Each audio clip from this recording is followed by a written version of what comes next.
already? Nope. Oh. What's going on, everybody? David Miller here and Brightline, and welcome back to Fan to Train episode 97. Am I right, Brightline, bud? Yeah, it's alright. Dude, I thought you caught me by surprise there. I really did. I was like expecting you to be like at 9:30. I was like, no. oh, I got off of work around 4 o'clock today, and I got home around 5, so, I decided I wanted to do a live stream today. Or not today, earlier, because, I want to be able to Rel fan tomorrow, because I'm off tomorrow. Oh, nice. But let's bring up the big elephant up in the room. And before we start, have you read the article from Amtrak? Yes, that's it, bonkers. I'm not gonna lie. Yeah, the Amtrak Arrow is gonna be featured on the Palmetto. I know, that mean I'm going to have to start catching the old style past Amtrak coaches before they go now, Yeah, that's gonna be in 2024 or 2025. I know, that only in a couple of months. Yeah. So I need to start. Yeah. I need to start catching them and documenting them as much as possible before they go bye-bye. Yeah. And the athletes. Whew. Oh. Those athletes have been in the Amtrak network for decades. I will bring it up. I would not be surprised to have them end up down in Mexico. Because, to be honest, there are already some of them down there right now, if I'm right, and I would not be surprised if we get some P-42s down there, too. Am I right about that? Yeah, you're absolutely right about that. So, I would not be surprised if we see some of Amtrak old stuff that they had for over 30 years now go down to Mexico. It's not surprising. I know, and that's going to be crazy. Speaking of that... you can say what you were going to say first. Speaking of that, I'm going to share a screen with you. I'm creating a rail fanning website. Oh, it's nice. Yeah. All right. It's like a train wiki and like YouTube all in one. Well, sort of, because it's not YouTube. It's basically like a train vlog. I know. Right. We had a website, but I have not used it in almost 6 years now. Or technically not 6, 5 years, and I used to put all my artwork and stuff on there, Yeah. This is actually quote unquote homework, but it's not homework. Mm-hmm. It feels like it's not homework, and at the same time, it's homework. I know, because it's up your alley. Like, if the school having you do it and it up your alley, then bingo, It's on a topic you like. Yeah, exactly. You heard my sister. Oh, yeah, I heard her. But I want to bring the elephant up in the room, and this is another YouTuber. And, the YouTuber Medic Projects, Oh, I see. You know that video where he talked about how high-speed rail is a global disaster? He barked up the wrong tree there, Oh my gosh. You know what video I'm talking about, don't you? I've heard about that video, but I didn't watch it yet, so. I did. It did vaporware for the eyes. Like, don't get me wrong, the guy do a lot of good projects, but video, I went into it too, and he got me pissed off by the end, you know? Because he really don't realize he really fucked up, you know? Yeah. Oh, bro, if Alan Fisher sees that video, you know he's gonna make a video about him. Oh, you know, there'll be another person that Alan Fisher completely nukes, you know? Yeah. Oh, yeah. So this is actually my website that I'm creating right now. I got this one. I've been creating this one since Thursday. Mm-hmm. That's pretty awesome. I'm not gonna lie. Yeah. Now, let's get back to the Magic Project video, talk about how high-speed rail is a disaster. It's not, you know, because we need high-speed rail, you know, we need it. We need passenger rail, too, you know? Yeah. And, like, for goddamn it, stop attacking high-speed and passenger rail, because we need that stuff. Am I right? Yeah, you're absolutely right.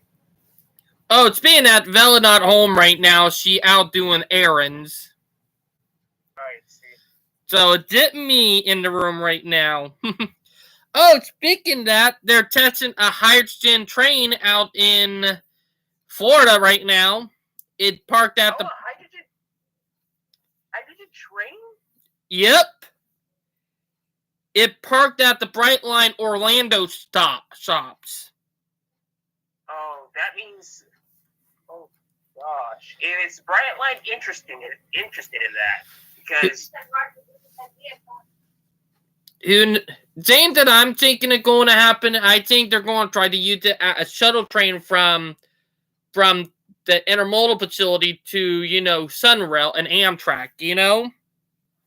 Yeah. That could be the possible reason, because if they connect, like have a commuter train or like a shuttle train that go from the station back and forth, that would be a big benefit, you know? Yeah. I prefer that Brightline could actually run a train straight down to Disney, because number one, the Orlando Convention Center stop is not viable. I know, and same with the other thing, like, and I'll be honest about this. All they're trying to do is connect all the park. Like, stop trying to connect the park. Connect the people with transit. Stop trying to force them to go to the park to get the transit right. Am I right? Right, absolutely. Like, we know that Disney and Universal are trying to do that. Like, for fuck's sakes, knock it off. Am I right? Because that's something I'll be on it. That it getting annoying, you know? Yeah. Like, heck, have it go around Disney World instead of having it go to those who places, have it go around. Am I right? Yeah. The hydrogen train on FEC tracks. Mm-hmm. Because... What type of model is that? I believe it a flirt. A flirt. Wait, those are the same. Those are the same locomotives that the Dominican Republic is ordering. This time, electrified flirts. I know. You are looking the article up right now, aren't you? Yeah, I've heard about Stadler flirts. They're actually good for commuter rail, right? Yeah. They would be good for like a small commuter rail, you know? Like, let me be honest. Like, these flirts are are just the right size. Like all you didn't need if you have a city around 100,000, all you have and have a train line that go right through it through all the main points, or connect you up to your neighbor city. All you didn't need is about 10 of these suckers, you know? Yeah. Like, Oh, that's pretty cool. and Brightline, you remember we talked about something like this a couple of times. You remember? Yeah, I do remember that. Like when it comes to like downtown Toronto to Somerville, it only being 27 miles from Charleston to downtown Toronto to downtown Somerville, it would be viable. Plus, you got the airport in the middle, you know? So, that would be a good thing. Am I right? Yeah. So basically, Statler flirts are actually good to connect the Orlando Convention Center. Yeah. If Brightlight is going to plan a rail service between the Orlando Convention Center, it has to be on a Statler flirt, not on those Siemens, not in the Siemens train set. Yeah, because Doe would not be good for that area because that area is tight, you know? Yeah, that area is a little bit. There's going to be a lot more NIMBYs in that area than in the route that Brightline's taking. Plus, the train would have to slow down significantly, meaning probably only a 30-mile-per-hour speed limit in that area, maybe 40. But what I'll be honest about is that if they can, double track the CSX line that connect to the line, where they could connect it to Sunrail, like double track that for Sunrail and stuff, and like have like shuttle trains going through it, then that would be a perfect setup, you know? Yeah, that's gonna be we could actually call that the train the Airport Express. Someone has to call that train the Airport Express because it actually runs through currently the Orlando station that Brightline operates is connected to Sunrail in some sort of way using the Link bus system in Orlando. Mm-hmm. And to be honest, I think that will make it even better. Instead of having a bus connect with it, have a commuter train or like a what was the word for it again? A light rail? Not a light rail. A commuter train, a transfer train, you know? Oh, that's pretty nice. Like where you can swap. That's my idea. A transfer train sounds like a good idea. Mm-hmm. Because they do that in Japan and other countries, you know? So why can't they do it here in the U.S.? It would be common sense. Am I right? Absolutely right. And let's be honest, it would help out significantly if they do this. Instead of trying to, build everything for the damn car. Oh, speaking of that, we got another problem. We got anti-urbanists or anti-planners who support car culture and big-ass parking lot and suburban sprawl trying to fight back. Where is that actually? Heard about it on a video. And this guy is trying to make it where you can't even build mixed-use development. Oh, those are bananas. Built absolutely nothing anywhere near anybody. Well, this guy is famous. Okay, who is this guy that you're I can't remember his name, but all right. Oh, speaking of that, YouTube might pop. And I'm hoping that it made up. YouTube is talking about disabling the playlist, you know? No, impossible. The playlist? It probably got something to do with damn music, you know? Oh, you have got to be kidding me. Because they're getting tired of people who like playing music, you know? it just it's crazy. I Like mean, most, yeah. like it really aggravated, and I'm hoping that it's not true, you know? Yeah, true. Next time, they might actually get rid of the subscribe button. Speaking of which, subscribe to the channel if you want. Did you see the video I sent you talking about North Carolina? Oh, North Carolina, yeah. They literally got snow on the ground yesterday. And it's not even December. I know, like they don't normally get snow up in that area until December. You know that it's gonna be a cold winter this year. I watched that video. Yeah. I watched that video. I forgot the video, the name of the video. I already watched that. But let me be honest. Let us be honest. Alright, they did not able to playlist. Thank God, you know? Yeah. But let me be honest.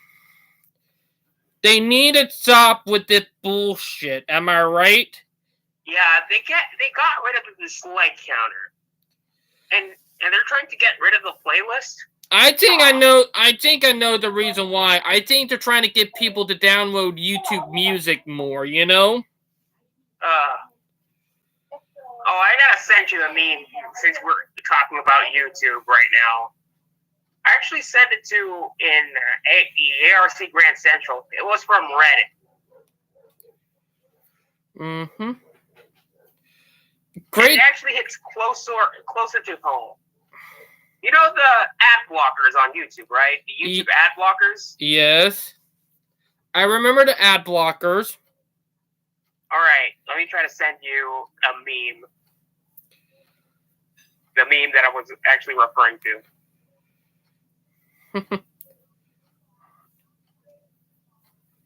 There you go. Oh, let me show the guys. Alright, 1 minute. I got to. But let's be honest, Brightline. If they don't quit with the pushing, and I mean the pushing, they're gonna lose people, you know? Yeah, I've heard some people that are going to Rumble right now. You know what Rumble is, right? Oh yeah. Ah, that's so true. Like literally. Yeah, next first it was the dislikes, and then now the playlists, and possibly maybe the subscribe button.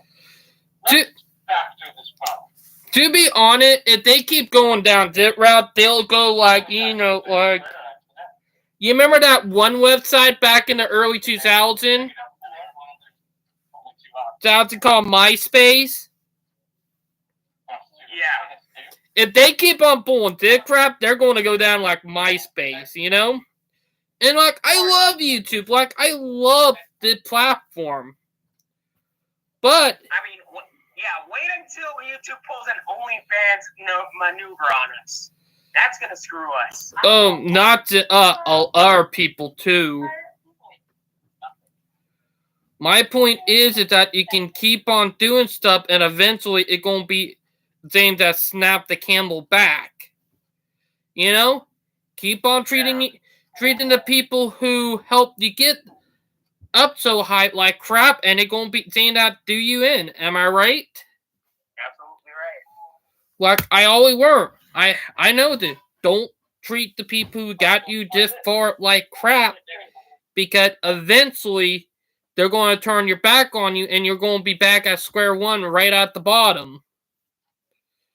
You know? And that thing is it all being caught by greed and money, you know? Like, I talked to a couple of friends, and they said that YouTube only started doing this shit when they started getting money, you know? Exactly. What happened to it being a website where you can did become famous did from having a good time and doing what you love, and then now you gotta do something you don't like to get freaking views, you know? Yeah. Like, my thing is that YouTube is having problems, and they need to wake up and realize that it's time to stop with the bullshit, you know? And start going back to, basics. Like, didn't my point. Go back to basics. You know what I mean? And that, yeah. Once YouTube hits the pulls the plug, I think we've had to find other platforms to upload videos. Thing is that I have videos on here that I can't recover, you know? So that would be a big blow to me. Yeah. But my thing is that if we want to save YouTube, we're going to have to get someone we're going to have to get the people who are greedy with money, who love money instead of the viewer base, get them kicked out, and get people who care about YouTube and knew what worked in there, you know? Exactly. And let not forget, the downfall and all the problem that YouTube have right now began with Susan, you know? Yeah. She kept on bending to the new media and media itself, you know? Yep. And then trying to go after people who, make video. Hell, literally, and hear me out, and you know how I don't like vegans, you know? Mm-hmm. You know I have a problem with vegans because of how entitled they can get. If you look up anything against veganism or like talking crap and talk about stuff that vegans are idiot at and don't realize that they're in the wrong, it won't show up. It will show you only positive stuff about vegan. Never anything negative if you try. You know? Exactly. Like, really? Are you really? Did messed up. Am I right? You're absolutely right. Like, You're absolutely right. I literally one time, because I was so pissed at the vegan for being an asshole saying that meat causes people to turn autistic, because that really offensive, because we're both autistic. Even Vela autistic, my wife. And I started looking up stuff of why vegans are so dumb and rude and don't actually live long. Because let's be honest, vegans don't have a long lifespan, you know? Oh god. Like, well, yeah.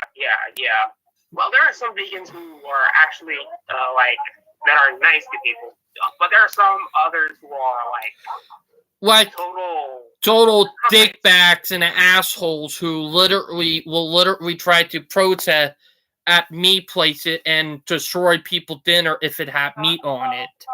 Yeah, exactly. They just don't respect boundaries. They don't, and then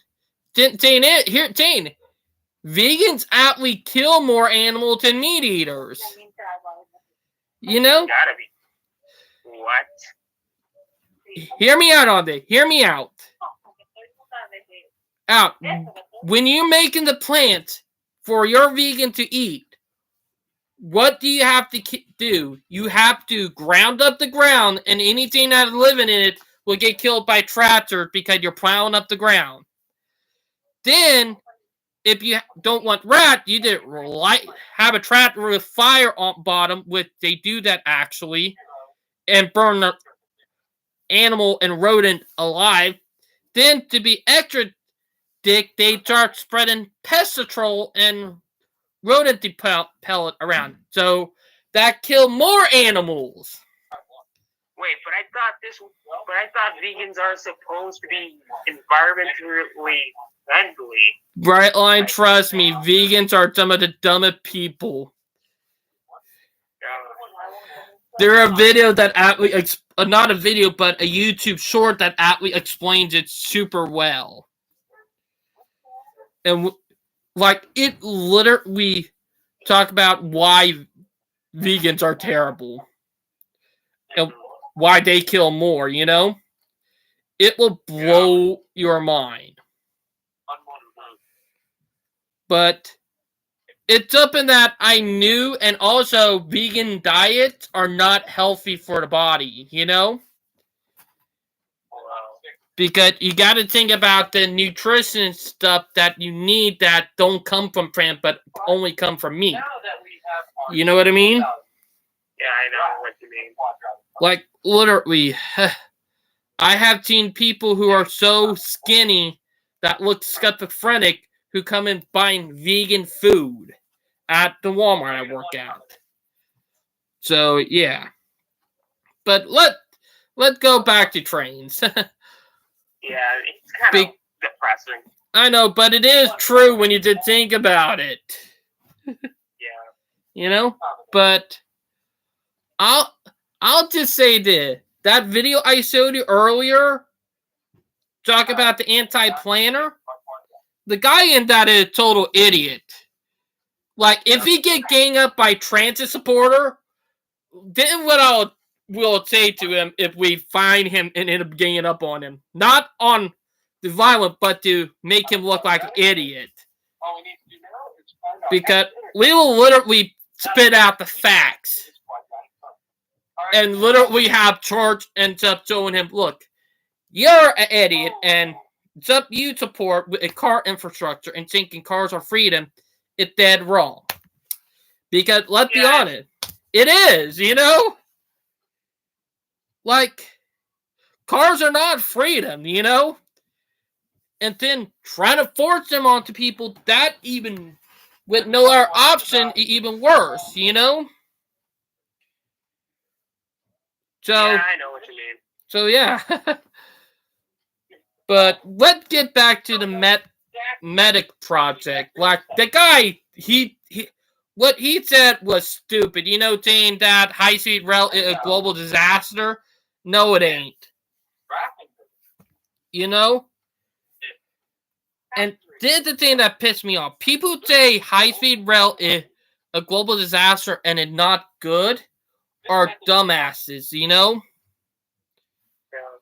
And they're the same people. Now, I am already, like you said earlier, we are already expecting Alan Fisher to come out with a video about magic projects, you know?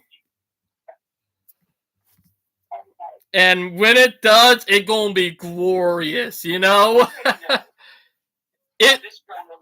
Like, I'm waiting for, you know, I'm waiting for Alan Fisher video. Or like, you know, slap back to medic projects, you know? Like, I'm waiting for the, you know, slap back video. Like, you know what I mean? Oof. I know what you mean. But it's crazy what's been going on. Even with the hydrogen trains in Florida, you know? Like, they could, you know, the hydrogen train can also make the new commuter systems here in the U.S. You know? We could be partly seeing more commuter lines in the future. Am I right? Yeah, you're absolutely right. And more commuter railroads, you know? Yeah. So that's something to look forward to. Am I right about that? Yeah, you're absolutely right about that. And that's something I am so excited about, knowing that this stuff is actually probably going to happen in our lifetime, you know? Yeah, it is. Ooh. Now, speaking of that, get what we were right on. You remember when we were talking about California high-speed rail and what phase 2 was going to be? Yeah. Phase 2 is going to be San Francisco. So, we were right about that. Possibly San Francisco and Sacramento. Yep. And phase 3 is to LA, you know? Yeah. So, we probably won't be seeing the project to LA get started up until the 2030s, maybe even the 2040s, you know? Yeah. But at least waited on the future plans, But yeah. But it's been a crazy week for railroading, Really crazy week. But yeah. Oh, speaking of that, I got a tangent on bus transit, a rant on bus transit, again. Oh. Like, to be on it, and the thing I'm going to be on about the bus driver that drive the buses, they don't know how to keep to a fucking schedule, They will literally, when they get their big stop, they'll start walking out at butt and start talking to people about 5 to 10 minutes. You know what I mean? Speaking of that, we got a train coming. I hear the horn. And that must be M492 or not M492, M491 or M409. But let me just say this. Like, bus drivers, to be honest, and I'm talking about city transit bus drivers here in the U.S., they don't know how to keep to a freaking schedule, Like, literally, I had to, like, just about a week ago, the bus driver, like, they will literally, and I mean literally lollygagging. I ended up at work 14 minutes late because of them, That was not cool. And then a couple of days ago, or technically yesterday to be more exact, I had to worry about my bus from work to get to the mall before I could get the transfer bus back home. I had to worry about that being late, but luckily the bus was on time and was ahead of time, So I got lucky on that. Speaking of it, there's the train right there. Oh, I see. But the other thing that I was really nervous about, I was saying if I missed that transfer bus because it's the only bus down to Ravenel and it's the only one in the afternoon, I will blow my top, I exactly said that because I was nervous that I was going to miss my bus home, Yeah, it happened to me once when I was in school. When I was in elementary school, there was a city bus that had been late. I was in the 2010s. I was 12 years old, 11 years old at the time. Supposedly, the bus that has to arrive was at like 2:30. It was like 2:30. It was 3 p.m. when we checked the time. Oh wow! It was like 3 o'clock. All right, Brightline. You know what crazy? When I used to go to West Ashley High, the high school I used to go to, we actually had a bus stop right in front of the high school. And now we don't. 6 years later, and we do not even have a bus stop. Yeah. It's just sad knowing about this. But yeah. Buses can actually help on commute. To connect trains from one train station to another. I know they could do that, but to be honest, they're not as reliable at commuter rail, Because if they actually get their act together, they might be reliable. That is true, but we need to start stop building buses for a band-aid on car infrastructure, because that's what buses are. They're a band-aid on car built infrastructure. Am I right? Yeah, you're absolutely right. But there are actually stations that are not designed for pedestrians. And for buses, that can actually work. Those stations can work for like you need to have a bus stop whenever there's actually when there is no destination to go to within a 5-mile radius. True. But let me be honest. We do need to start focusing on building a lot of stuff for commuter rail and walkability, you know? Yeah. Like, literally, there are not that many walkable city left, you know? Only 10% of cities in the U.S. are walkable.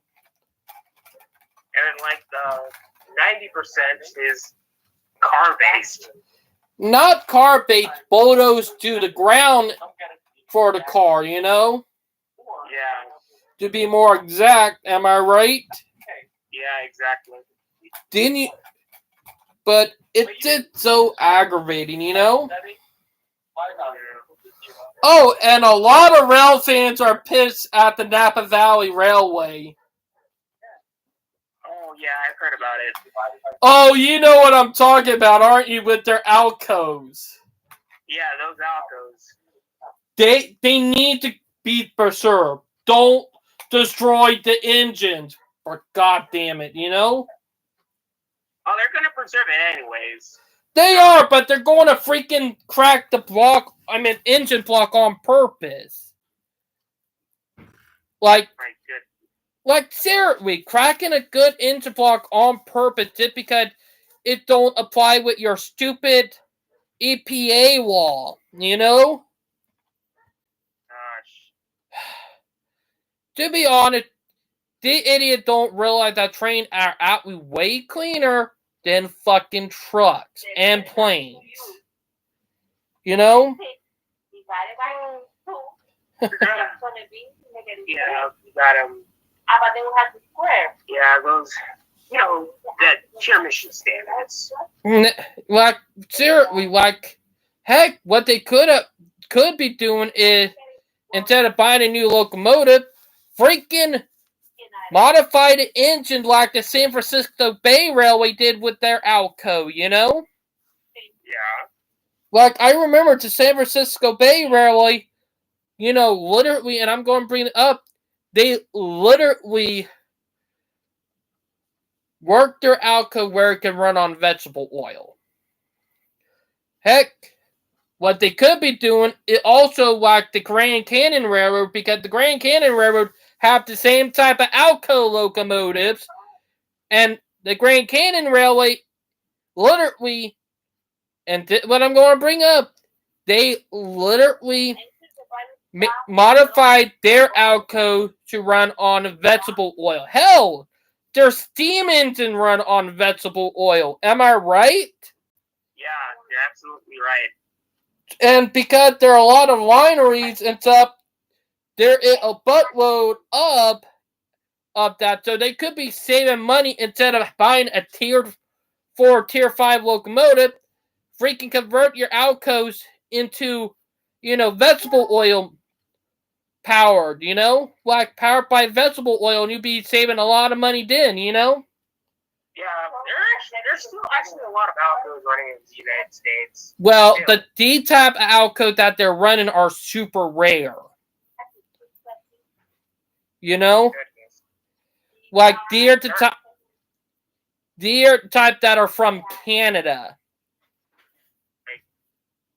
The Canadian variant. My goodness. So they're rare, you know? Yeah. And my point is, what I'll be bringing up, is that don't fucking destroy the info block. Either modify them or send them to a different railroad that is not in fucking California, for fuck's sakes. You know? Exactly. Speaking of Alcos, have you heard of the A&L? Oh yeah, I heard about them. I mean, they're actually a short line that carries freight, and they still use Alcos in their network to this day. The Delaware and Lackawanna Railroad of Pennsylvania does it too. You know? And the New York and Southern Pennsylvania Railroad up in New York State also. You also got the, Apache Railroad in Arizona, which still using Alcos. Yeah. By the way, we should actually bring the American Locomotive Company back from the ashes. Alco. New Alcos. Yeah.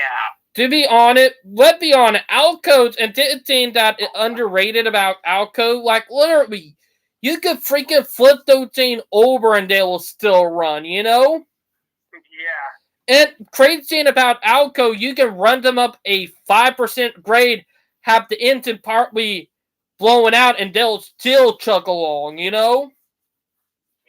Like, the thing about Alco, they were overbuilt.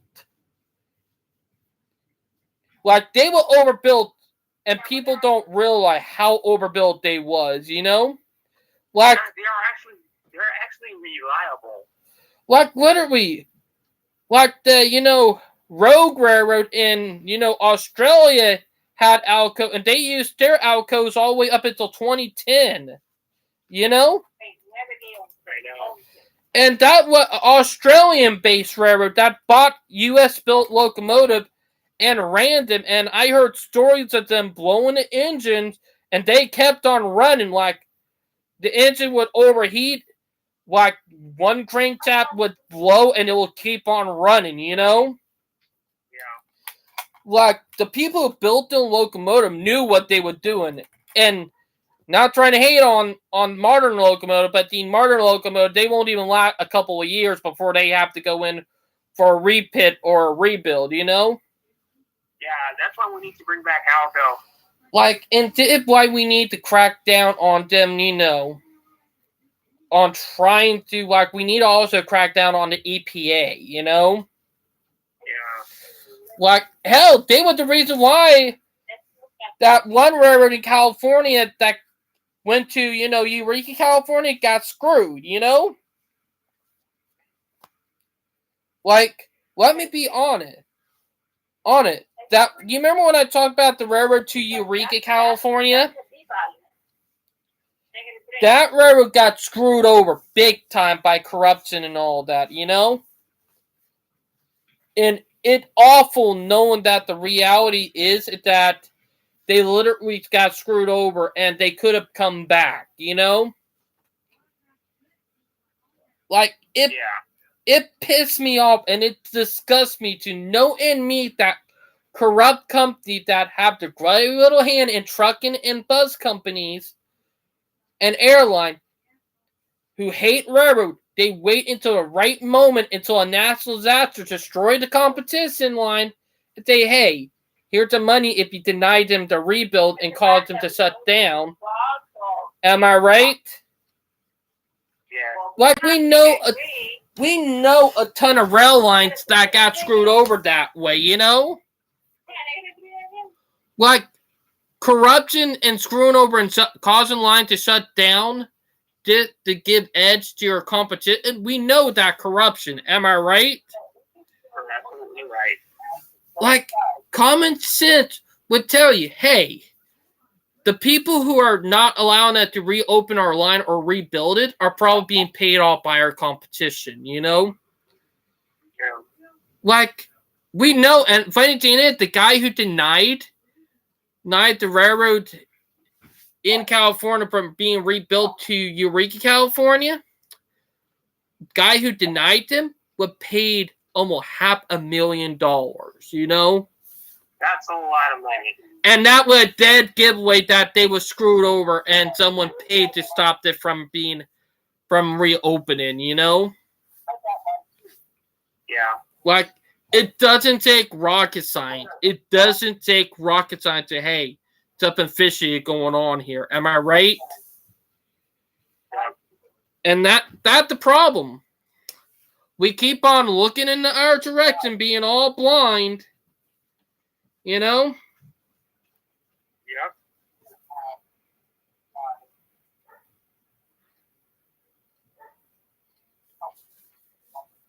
Ooh, but yeah. But it's so fucking annoying, you know what I mean? Oh, scooter riding in downtown. 50. It sucked I know what you mean. through that battery in one fall. But let me be honest. If everybody just focus on, trying to rebuild our rail system instead of trying to tear it down, we, will do better. And the thing that pissing me off is that reason why the economy is so bad, and I'm going to point it out, is because we keep on building suburban sprawl, we keep on forcing people to buy a car, we keep on tearing down the walkability for one more lane, We keep on abandoning our rail line, keep on causing businesses that need to be served by rail, we keep on forcing them to go over to trucking, And onwards, It's so freaking annoying, Oop. Yep. So the B number, see over here, exactly. Is that? I hear your sister in the background. Yeah, they're actually making algebra right now. That's just my mom. But thing is that I noticed that country that invest in their rail system, like, let's be honest, I noticed it. Countries that invest in their rail systems, keep the rail system running and stop abandoning them, actually do way better than countries who shut their rail lines down and just abandoned them. You know what I mean about that, Brightline? Yeah, I know what you mean. I know what you mean about it. Like, there is a connection to poverty and when you abandon rail lines. Like, I noticed it. The poverty rate go up when you abandon a vital rail line or rail lines that, bring in a good amount of money, Yeah, poverty goes up, and which means crime could go up as well. And you know how many trespassers that could go on that line? Exactly. And here, Jane, and what I always called it a town killer is rail to trail. Rail to trails are always town killers, Yeah. And and you remember when you would not with me when I did my first episode of Fans of Trains. When I did my first episode of Fan of Train almost 2 years ago, first episode I would talk about first episode with the Redwood Trail and how it a boondoggle. Because I know what you mean. I exactly said this.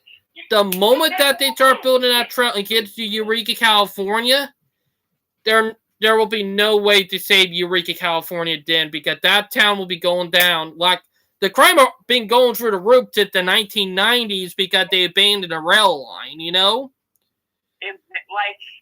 there's gonna be a Compton 2.0 if you're gonna get rid of a rail line. Like, and saying it, there's only one rail line in and one rail line out. My point is that stop abandoning a rail line.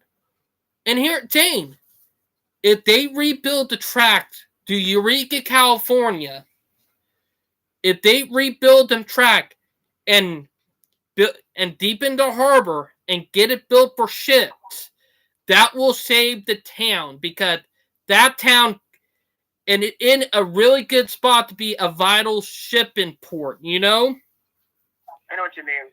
Like, I looked at the area. It in a good spot to be a vital shipping port.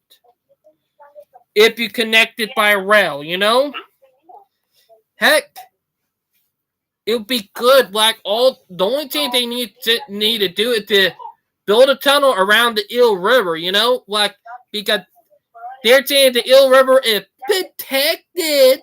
But here, dang, how can you say the Eel River is protected when they're a full-blown highway that go right through the Eel River Valley? Am I right? You're absolutely right. And they're saying, don't rebuild the rail line. All right. Right, then tear down the road that go through the valley. Am I right? Absolutely right. Like, in that thing, if you're going to stop the rail line from being rebuilt, then the highway got to go too. And here, Jane, The moment that you bring up that the highway got to go too, if you don't want the rail line to be built, it moment that they'll shut their mouth and say, "All right, you won." You know, you want to know why? Because they're car sniffers. You know.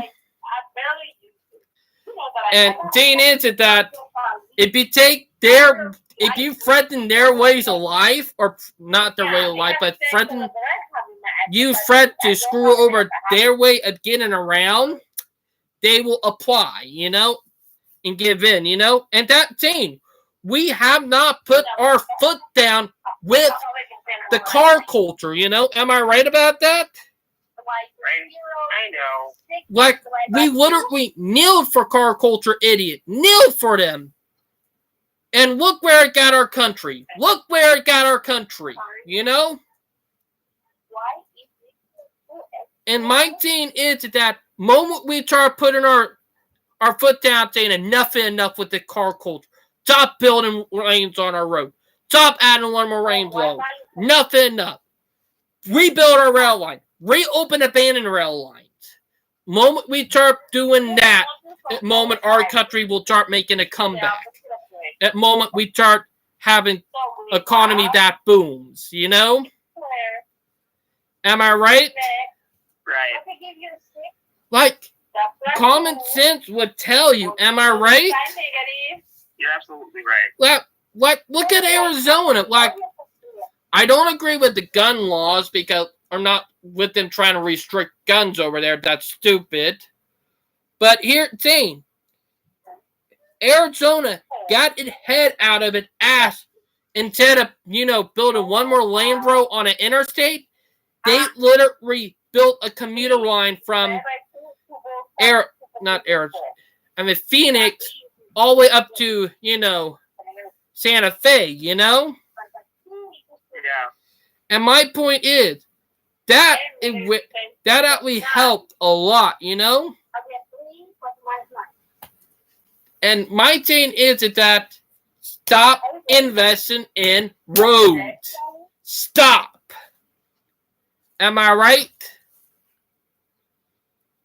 Invest in commuter rail. Invest in rail.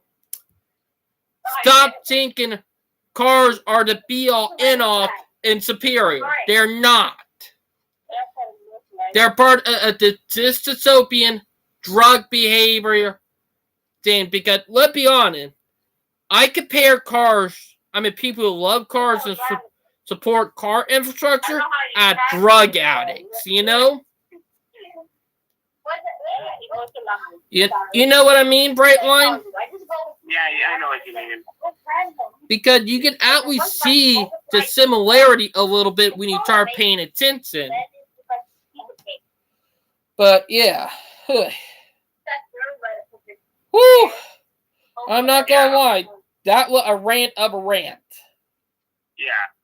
Okay, so let's head back to EMUs. So I think we should actually have some commuter rails that run on EMUs.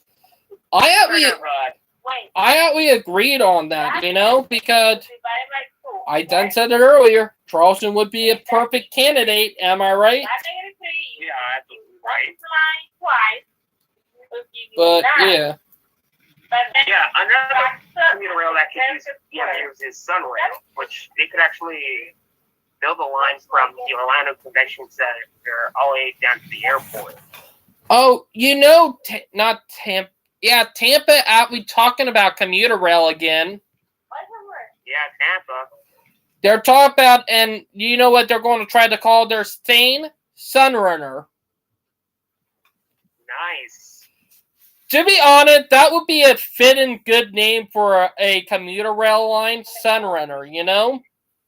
Yeah, Sunrunner. It kind of fits you could mash the two words from Sunrail and Railrunner, and you put them together, Sunrunner. Let's hope that the Roadrunner commuter rail don't get pissed and try to, you know, trademark it. Oh God, that'll be a battle between two commuter railroads. Yeah. But here, Jane, there is another city that would. There are a couple other cities that would do good with DMU train set, like, Tallahassee, Jacksonville, and Panama City, All right. So basically, yeah. Speaking of trains, let's talk about Amtrak. I have a map that I would like to show you.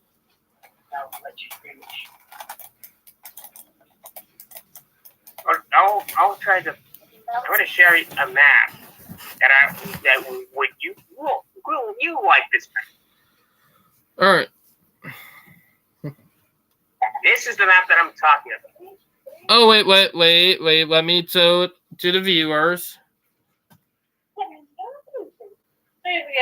This is the Amtrak map.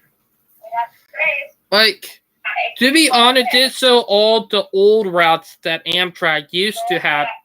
Am I right? Well, there are some, yeah. Well, there are some that Amtrak currently has, and some that Amtrak don't have. Mm-hmm. And possibly some rails that some Amtrak service. Some of these rails don't actually. These rail lines don't exist in real life. Some of these. And to be honest, some of them would make perfect sense, Yeah.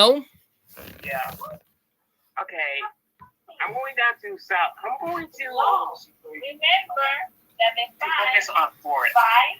Listen, this is the route that Amtrak runs their trains in. Right? Because you divide, and this, I believe this Amtrak route, they don't have rails in this route. Only to see runs up to Jacksonville. I know. Following the FEC and then connects to D-Land. To be honest, the only reason Amtrak and the 40 East Coast won't probably do it is because, one, the 40 Coast does not like Amtrak. That I know a fact. And besides, you have too many NIMBYs and I'm going to bring it up on the keys, Oh, yeah. Right down here. Yeah, even though there used to been a rail line that went down there, there's no way you'll be able to rebuild one down there now. Yeah. And heck, by the time you build down there, the island it probably will be underwater. Yeah. Just a little joke, I mean, they have a rail route. This map has a rail line that connects Miami directly to Tampa. Oh, bright line. You know what's funny? If you look at, from Charleston all the way to King Street, problem is that area is full of NIMBYs too, Yeah. Bruh, if Amtrak picks a map, if Amtrak picks a southeast corridor like this, it can actually connect. We have that one already. It can actually connect via Sella down to the southern seaboard. I know, but you'll have people who are dead against it, And Yeah. and more than likely would be the airlines, Yeah. We did it by then. The airline line, they would be dead against it a lot. Yeah. If Amtrak does this, the airline's going to wreak havoc. Oh yeah, it'll be game over for short haul flights in the south if it happens, If it happened, it would be game over for short haul flights, Yeah, I think the route between Boston and Savannah, the route between Boston to Jacksonville, I think they can actually connect the Northeast Corridor. But then that means, they can actually just go straight from Jacksonville to Jessup to Savannah, all the way up to Washington, D.C., and then straight to Baltimore, Philadelphia, New York, and Boston. Oh, That's the Northeast Corridor right here. I know. Being that bright line, I want to tell you something. You know, we used to have a train that came from downtown Trenton all the way up to Louisville, Kentucky. You want to know what the name it called? What? It was called the Carolina Special. We actually had a train that started in downtown Trenton, went through Somerville, went all the way up to Orangeburg, all the way up to Columbia, went to all the way through Orangeburg, all the way up to Spartanburg, and it actually took to Saluda Grade all the way to Asheville, over the mountain into Louisville. Like, seriously, like, let me be honest. They should have never, and it's sad that they're doing it, they're turning the Saluda Grade into a fucking bike trail. It really pissing me off. Is that a passenger train that came from Trenton all the way up to Louisville, Kentucky, used to go take that route, you know? Yeah. And Norfolk Southern with their bright ass stupid illusion, and let's be honest, I hate to say Norfolk Southern need to stop abandoning rail lines before they get fucked. Need to realize that they screwed themselves over vital lines, because I feel out we getting fucked over right now, you know?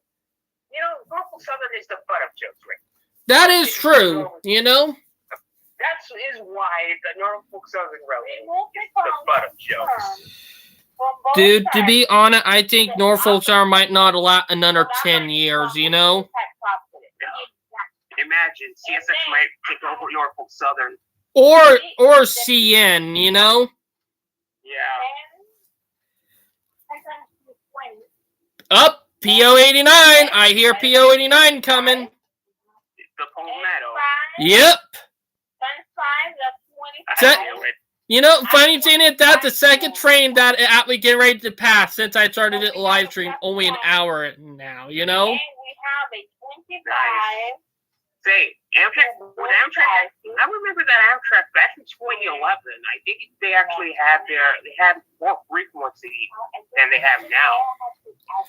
To be honest, Amtrak had a lot more routes back then than they do now, and So we have, it's a sad reality that we had 26. I mean, they had more trains back then. that too. I remember getting onto the Tri-Rail station at 4:30. 4:40? Yeah, 4:30 in the afternoon, like 4 o'clock, just to catch an Amtrak train. It did. And I saw that people too pulling into the station. Yeah, it brings back that image of my train is still in my head. It brings back memories when I was living back in Florida. I know, but it also sad knowing what happened, you know? Yeah. But it is pretty annoying knowing that, you know, the government is not doing anything to intervene and stop it from happening, because if it don't stop, we will see a collapse of our country, because we did not want to save our rail system, you know? Yeah. Because we decided not to save our rail system, our country collapsed because of it, you know? Yeah. My point is that stop abandoning the rail line. Just stop it, for fuck's sakes, you know? Yeah, basically. And that's a sad reality. Hey, let me call you on Discord, you know? Yeah. I'm on Discord right now. Alright, I'm going to call you on there. Alright, I'm going to call him on there. Because, let's be honest, Discord is pretty good when you add people in, but it's sad, you know? Knowing that this happens. Alright, I will bring it up real quick. Me and Joshua are still talking. So, yeah. Me and him still roast each other. But he's still upset with Vel. Hopefully, eventually, they will become friends again. That's what I hope to happen. But yeah. There we go. But it crazy. It crazy if you know what I mean. You know what I mean? Yeah, I was actually right here before you came online. I know. I think you do it. You know, funny thing is, I'm going to call you in the group. You know. Oh. I'm going to try to do a. I'm going to try to do a group call to get everybody in. You know. Okay. I'll be there. I'll beat you to it. I'll see you there. There. No, what? I'm going to try to beat him there. Go to the parentheses. Let's see. Oh, I beat you, bud. Got you. Everybody's here too. Mm-hmm. Everybody's here. Let's see who joins because it always enjoyable getting the guys involved, you know? We're gonna share the map that I actually showed you. I know. But yeah, it would be crazy with, you know, the amount of stuff, you know what I mean? Yeah. Like, just think about it. If we invest in our commuter rail system, our passenger rail system, you'll be seeing a boom in the American economy, you know? Yeah. My point is that we need to invest in our rail system, you know? Yeah. It's the future, even though it's the future and the past, you know? Yeah. And people just don't realize that. It's that our country is slowly falling apart because we want to, you know, build everything for, you know, all that crap, you know what I mean? Yeah. I'm gonna show you something that I just saw in the other server. In Harrison House of Trains. Oh, let me. It's a cursed train, so Oh, discretion is advised. oh God, oh God. That's what I gotta do. Now y'all can't unsee it.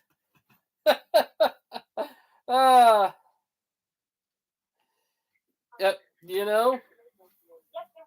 Yeah. What do you think about it? Because it's kind of weird. I know it's weird, but it's cursed at the same time. Yeah. I think Crowleys would not like this either. No, not even Thomas fans, you know. Not even Thomas, man. Oh boy, that is nightmare fuel. Oh, they would not be scared of it. They would just be angry with pitchforks, you know? Not nightmare fuel, anger fuel. Yeah. If you know what I mean. Yeah. It would. Let's not anger the rail banners because if they see this, boy, they're gonna get crazy. To be honest, I already sewed it off. Oh gosh. Because now that I see it, everybody else can't unsee it either, you know? Yeah. But let me be honest. Oops, sorry. Yeah. Pentagon probably saw it too, so before I did. Mm-hmm. But I will be honest. If we can just, you know, start, you know, calling out the car-centric lover and tell them we're tired of their BS and start, you know, showing graphs of how wrong they are, that would be the best thing for us, you know?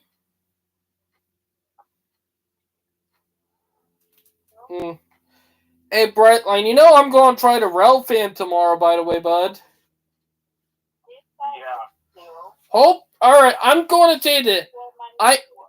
If I'm unable to rail fan tomorrow, I might rail fan Friday. And I'm hoping I get lucky, you know? Because There's another one. Yeah. you gotta get lucky around here, you know? Yeah. Okay, who is playing Fortnite in 4014? Oh, I remember that. Someone played Fortnite in 4014, the big boy.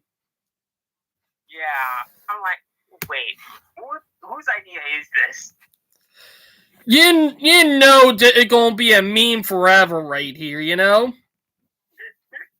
Yeah. Like, it's just so barn-chillingly crazy knowing that it's actually gonna be a freaking meme now that it happened. Like, let me just... Someone actually hacked 4014. Mm-hmm. It looks like somebody hacked in that system and it's playing Fortnite in that system. I know, it's funny as hell. You know, let's get some news and stuff done because I do want to be able to go to bed early before I can catch trains if I'm lucky, you know? Yeah. Oh, by the way, can you actually send me some photos via Discord? If You catch something. If I catch any trains tomorrow, Yeah. I will. If I either go Rail Fan tomorrow or Friday, I will. That for sure. Yeah. It's actually for the train gallery that I'm making. All right. Please leave contact and stuff to me in there too. I would really like it too, bud, you know? Yeah. But it did crazy. Now let's get to the railroading news, you know? Before we start getting into memes. All right, let's get on to the railroad news.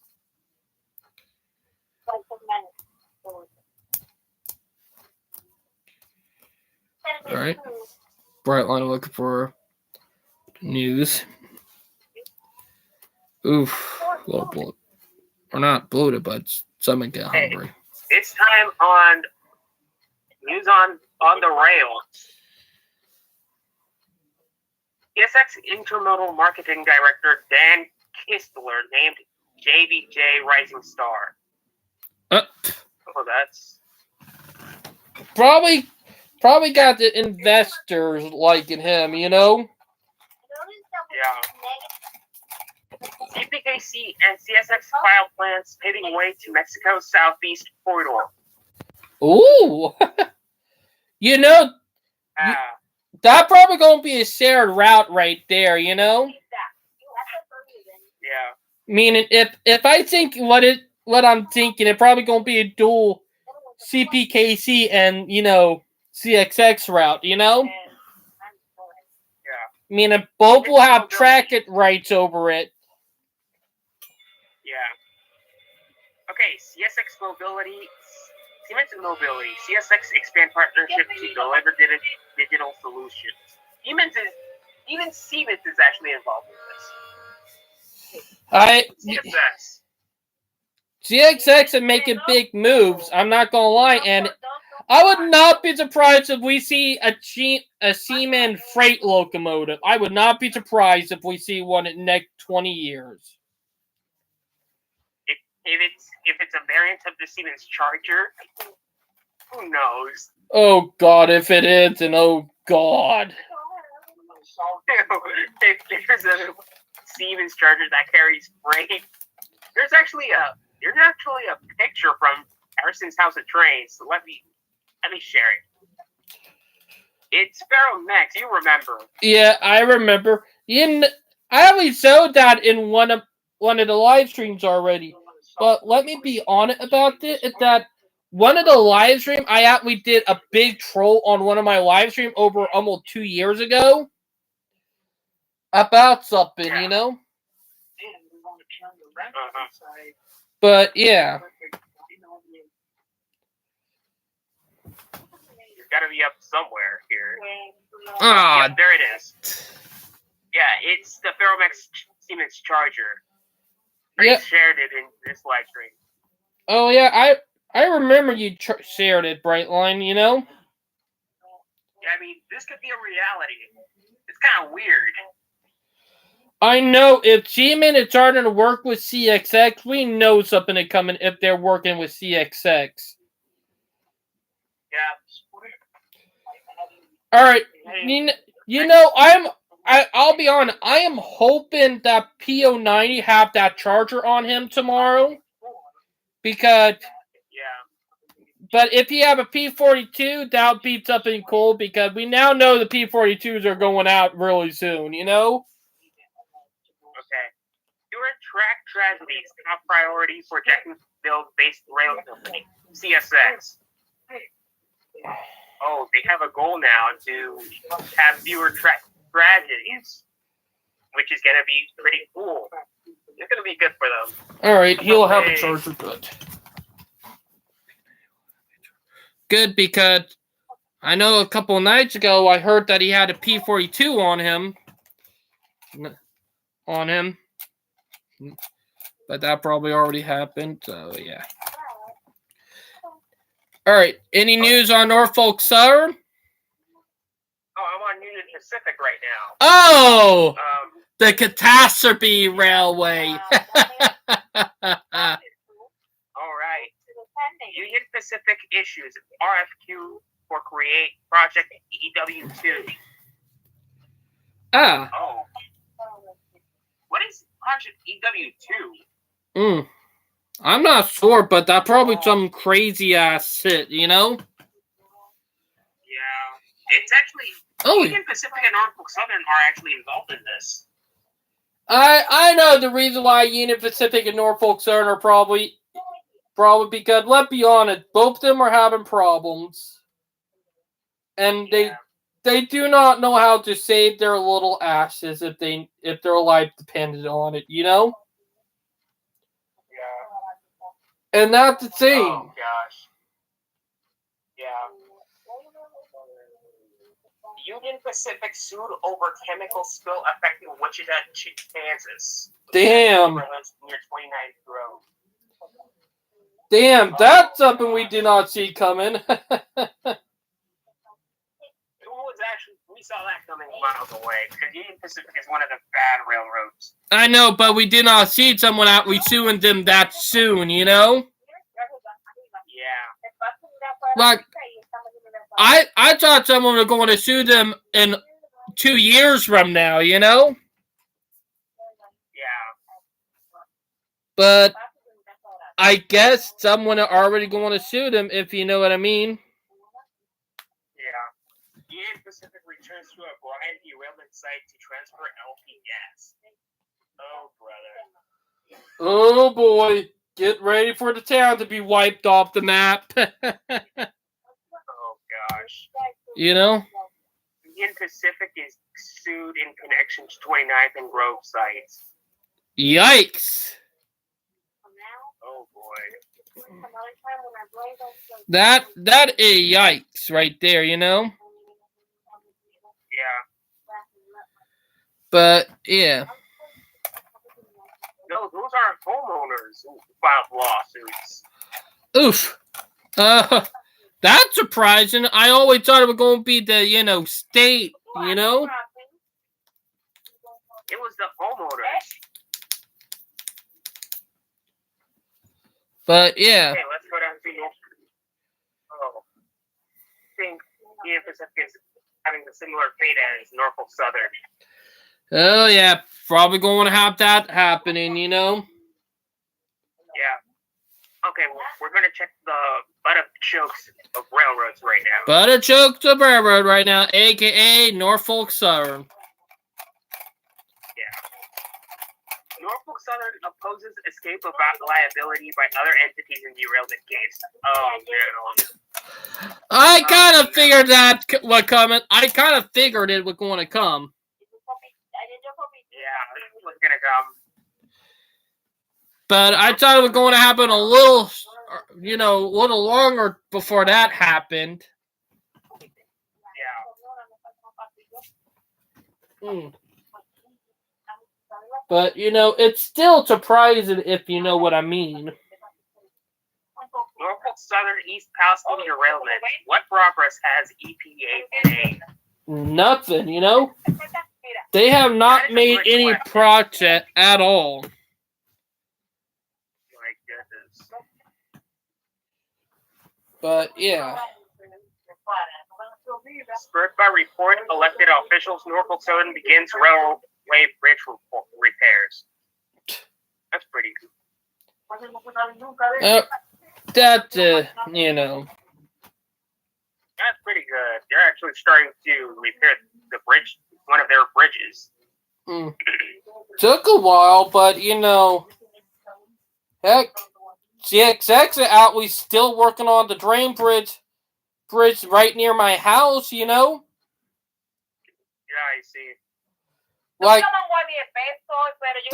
they are still working on that bridge. And to be honest, they need to get it to a way where we do get. Okay, Norfolk Southern lifts day-of-week restrictions on Midwest West Coast International Intermodal Service. That's pretty interesting.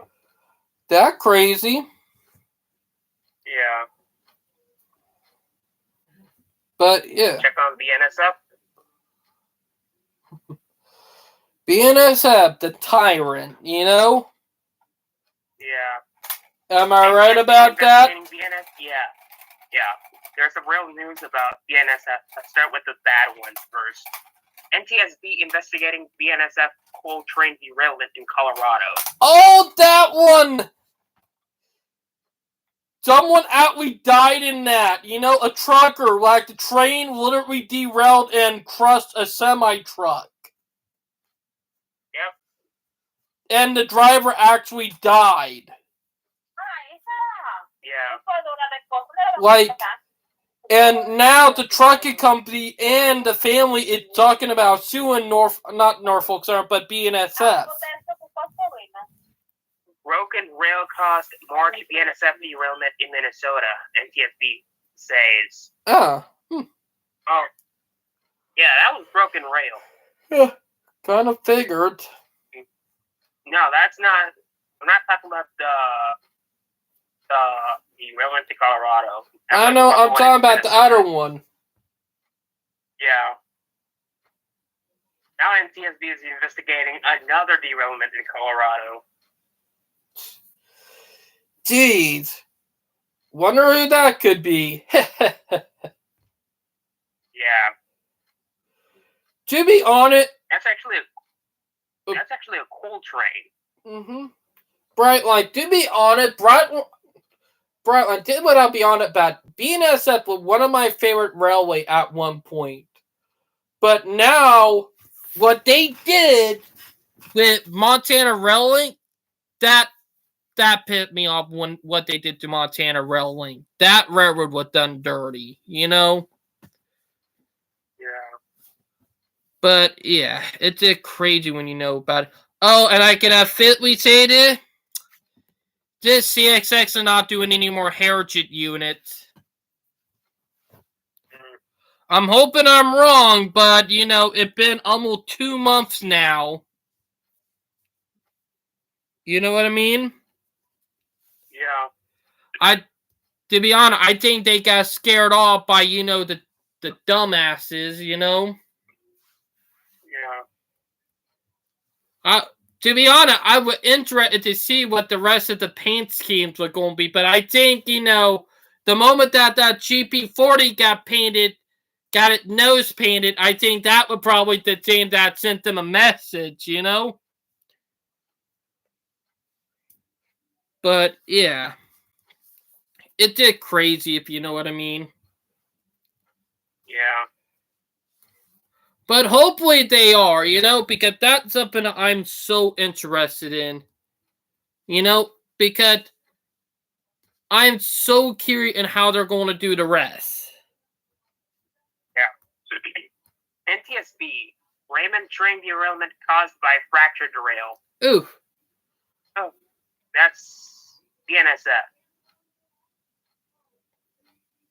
Oh, we got BNSF working on Illinois Route 38 Ooh. crossing. We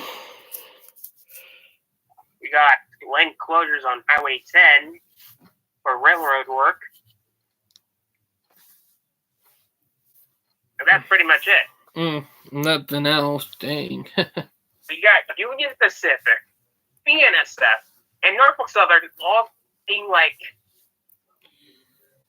I don't know. Being idiots and KCSCP and CXX being the Chads, you know? Yeah. So we know what railroads are out. We try getting their act together, and we know what railroads that are not doing so well right now. Yeah. But yeah, it's just been crazy, you know. Yeah. Let's track on Amtrak. Yep, let's check the Amtrak news, you know. More family grieving after daughter was fatally struck by an Amtrak train. Oh gosh. Oh. Well, that sucks. Yeah. You know? Yeah, whatever. I mean, I know you have to cross the tracks, but you gotta look before you cross the tracks. I know, and people just don't know how to do this stuff right, if you know what I mean. Yeah, Amtrak is not at fault for this. Not their fault. To be honest, they need to do better. Not Amtrak, but there need to be a better education system to teach people not to do this dumb crap, you know? Okay. Waste of the day. Top 10 Amtrak executives make $500,000 each. Huh. Despite record of losses and poor service. Huh. Corruption, am I right? Oh, yeah. No wonder why Amtrak is underfunded.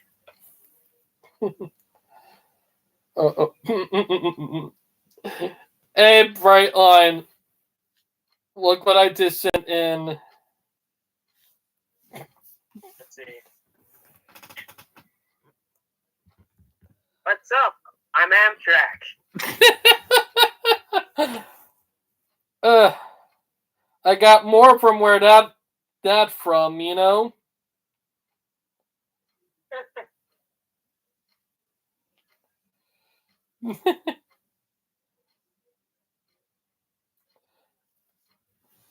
Oh, the top 10 executives at Amtrak each make between $500,000 and $780,000 per year. Despite a long record of delayed and disrupted service, enormous federal funding, and billions in COVID aid. OpenTheBooks.com auditors found. To be honest, that's not that bad at the class ones, you know? Yeah, that's... Because let's be honest, the class one, they're worse. Am I right? Yeah. Because we all know the class ones are probably, you know, having more than that. Am I right? Yeah. Hey, I'm Norfolk Southern. I'm CN. I'm BNSF. To be honest, I'm Canadian Pacific. what I'll be honest about the memes. Like, this stuff is worth it, you know? Like, the CN one is funny, you know? Yeah. I don't see a Brightline one coming. Oh, hold on. Let me send this one. We got a Conrail. One. They're not a Brightline one. Oh, I'm Conrail. Yep.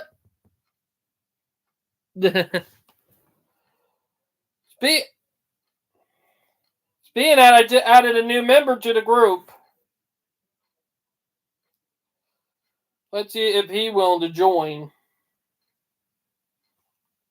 Oh. But let's be honest, Brightline, it's funny when you know, when all of this stuff happens, you know, because it's definitely ironic when you just think about all the stuff that's been going on, you know? is safe. I know.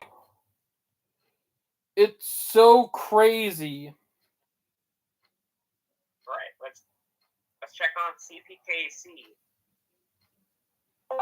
Ah, Hey, welcome to the live stream, man. What's up, Minor Tree? Yeah, what up, man? Not much, just taking care of a few things. Dude, you missed what we were talking about earlier. We were talking about, the hydrogen train that they're testing down in Florida, in Orlando. So I missed out on the good stuff. You kind of did because... Oops, sorry. We were actually covering. We're right now. We're covering some news on major railroads like CPKC, CSX, Union Pacific, BNSF, and Norfolk Southern. Three of those are becoming let's pain in the rails. Oh, yeah. That...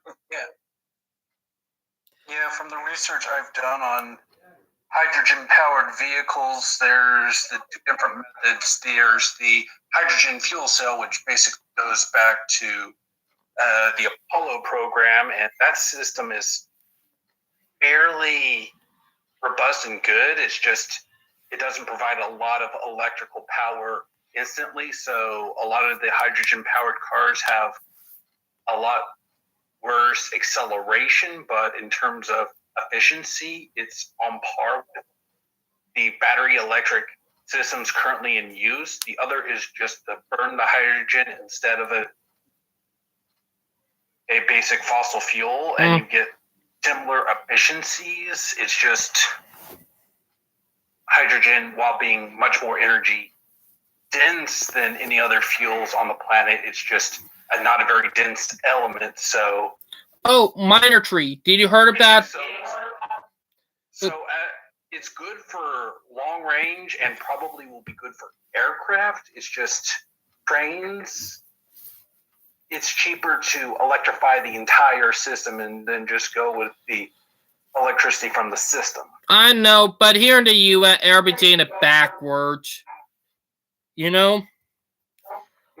well, a good thing about it is it will advance the hydrogen systems for other vehicles, so it'll be great for the other land transportation and aircraft transportation in the future. It's just they're going to have to figure that out over the next 20 years before they finally get their act together. And those that decide to electrify their systems, yes, it's going to cost more upfront, but it'll be cheaper in the long run.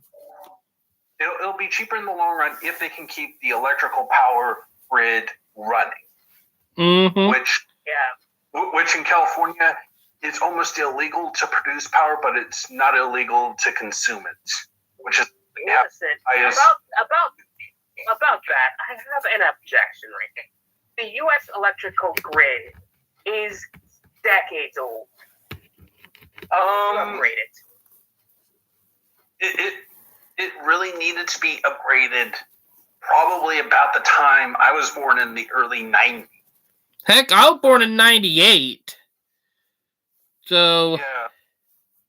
I mean, once you look into the numbers, there's about 99 nuclear reactors in the United States producing about 20% of the electrical powered needs, which if you do some back envelope calculations, that means you need 500 nuclear reactors.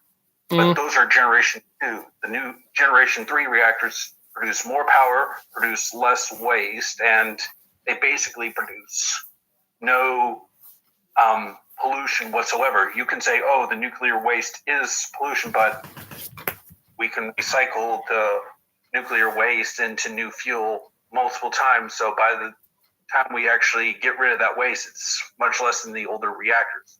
If you say, oh, if we don't want nuclear reactors in your place, as I pointed out to Wachi in the other chat, it's like, all right, that's nuclear fission. You can choose nuclear fusion. You can choose hydroelectric. You can choose geothermal or tidal and deep current power to do your main base load. Mm-hmm.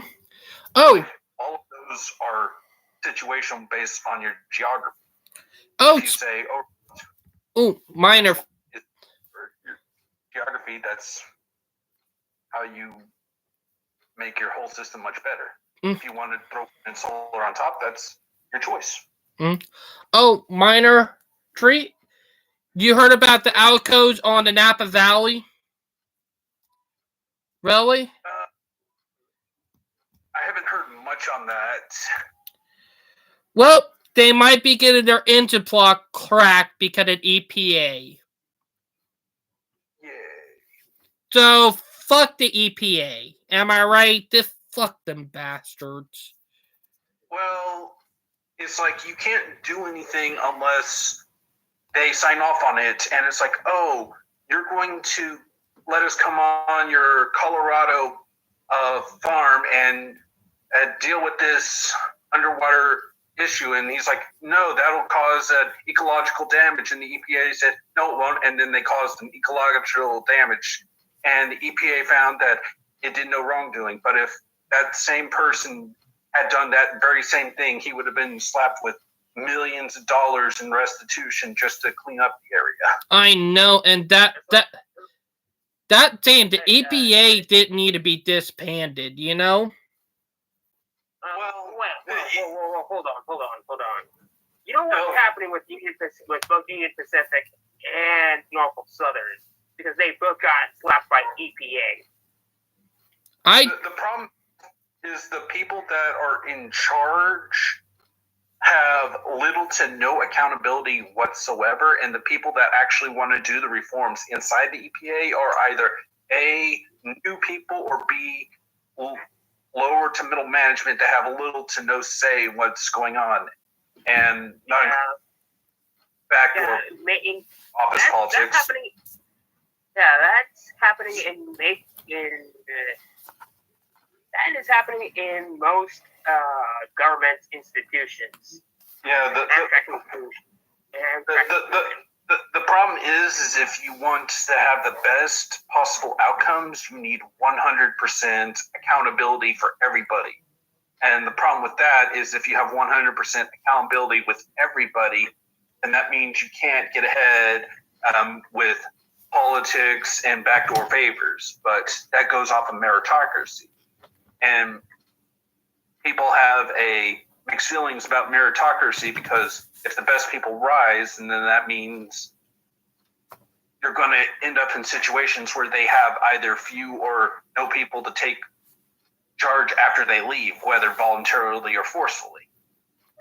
And if you have no one to come after you, then it quickly devolves into what we get right now, because when you build out the system in the beginning, it's amazing. But you get entrenchments of different political class along with bureaucrats, and then you run into the issue of having the need of it, but not the people currently in it. Oh, seeing that minor tree, you know the YouTube channel Magic Projects? Yep, I know them. The idiot did a video talk about how high-speed rail is a global disaster. Yeah, I posted that video. Dude. I actually watched it from start to finish before I even posted it. And I did too, and I did that. The dude gotta be a fucking idiot, you know? Well, he could have So listen, they could have made the video better because he comes off as trying to be as pro for it, but the way he presented it was a bit mixed, which if you want to stay as neutral as possible, it's like, all right, here's how much it costs to build this kind of project, this kind of much to build this project, and such, and all the way up to high-speed rail. He could have come off as that, but that would be closer to a 30-minute to an hour video instead of the 20-minute that they ended up producing. Well, I already know he done put itself on the radar for Alan Fisher, because we know every time that someone cocks up into a video like that, Alan Fisher on there behind. But not forget that. Yeah, Alan Fisher makes better videos. Well, I'm gonna say Alan Fisher makes some productive videos. I'm gonna say that myself. They're more productive. Better is subjective. Like we remember when he ripped into them two YouTuber, decimated some of their subscribers. Like I remember he literally caused both of them to lose over 1 million subscribers each. One of them actually accounted for his mistakes, and the other, well, not so much. The other one, a car lover, and he admitted it on video, and Alan Fisher used that. You know? Yeah, the problem is when coming up with actual arguments to build, you can give 99 consecutive good faith arguments, but if you bring out one bad faith argument, it kind of ruins the entire thing. And if that's your only bad faith argument ever, and you learn from it, then people tend to forgive you, if not hold that bad faith argument against you. But if you make multiple bad faith arguments, either periodically or consecutively, people tend not to trust you ever again. And unfortunately, I've seen so many urbanist channels just give one bad faith argument after another and say, oh, they're being subjective on certain topics and objective in others, and like, no, you're just giving bad faith arguments and you're losing so many people.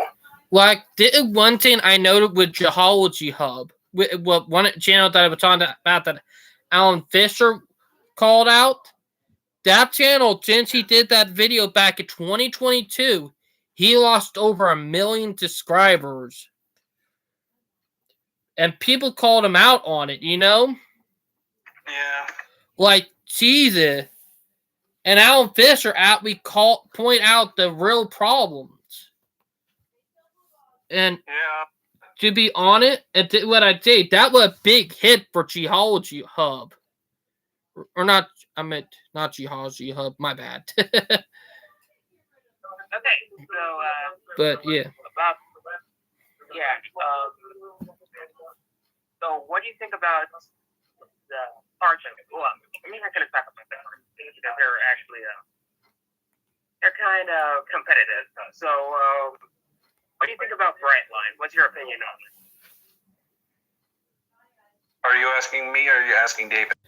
He asking you, bud. You. Well, Brightline is probably going to be the best spokesman for why higher speed rail and faster is actually good in at least North America. Their attempts out in the West is going to be a bit limiting in the long run because they're like, let's build a single track rail in between. Oh, it not single track, it double track. It double track. Yeah, double track is going to be more upfront, but would allow for a greater amount of trains to go in the long run because it's like, yeah, it's only an hour and a half in between. So it's like, all right, unless you double track the stations, you're going to only be able to send out one train from one end to the other and then back without allowing other trains to go on it. So you're limited to one train to go the route even if it takes an hour and a half to go there and then an hour and a half back, that's 3 hours, not including stops. But it not single track. It out we going to be full double track. It out be full double track.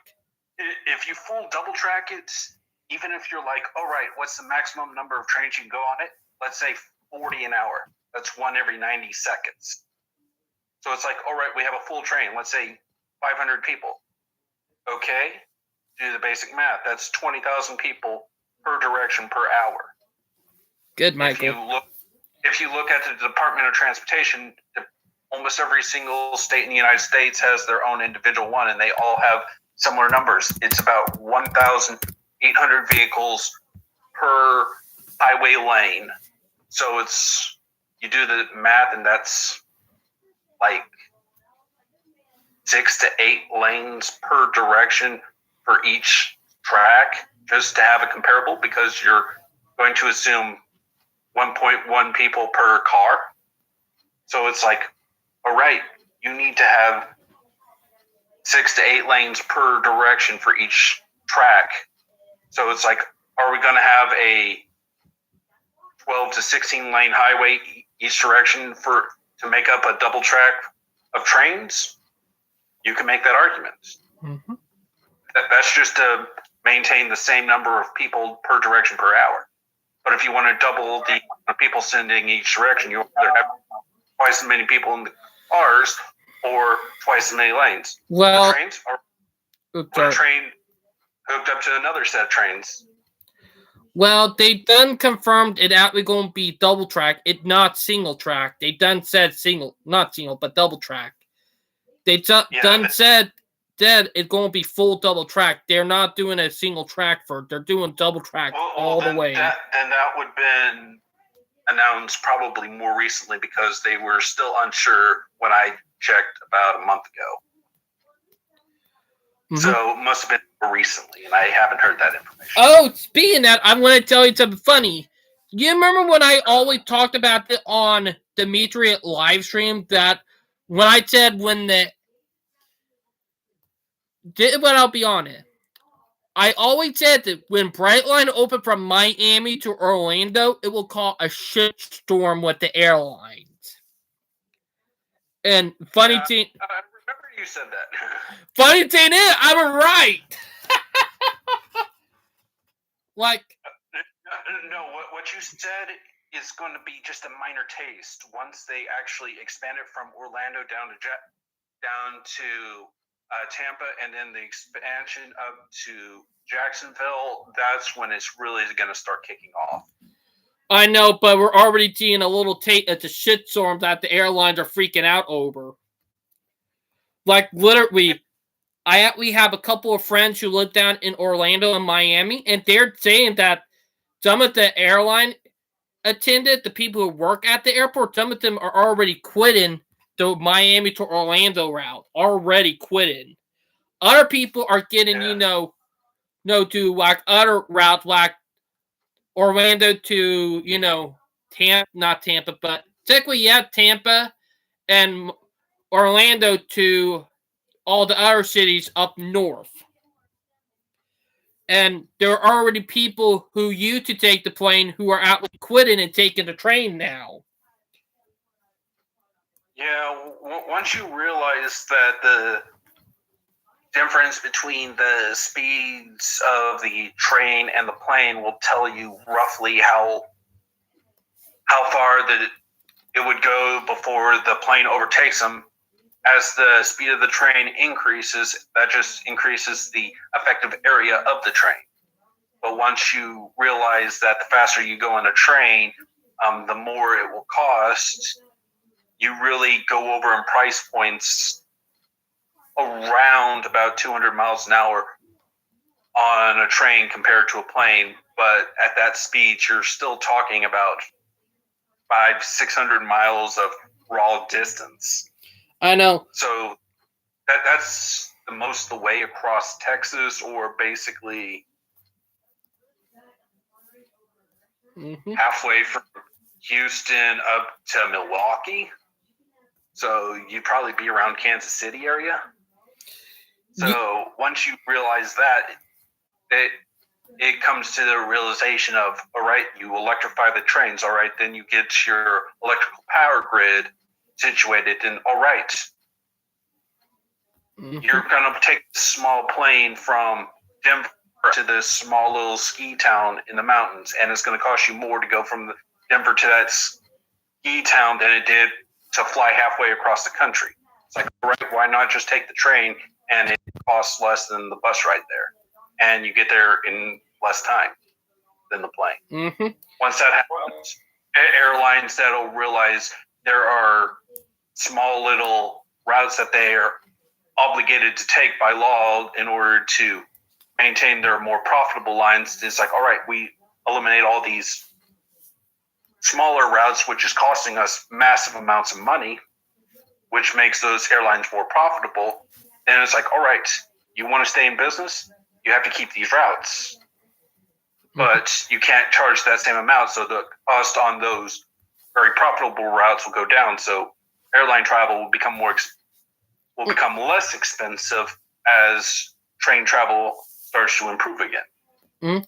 And funny thing is, it was just like that back in the 50s, but if you remember from Dmitriev video, the government did get involved. Like, Patton Rail did not die from the airplanes or the car. It was a corrupt government who caused it.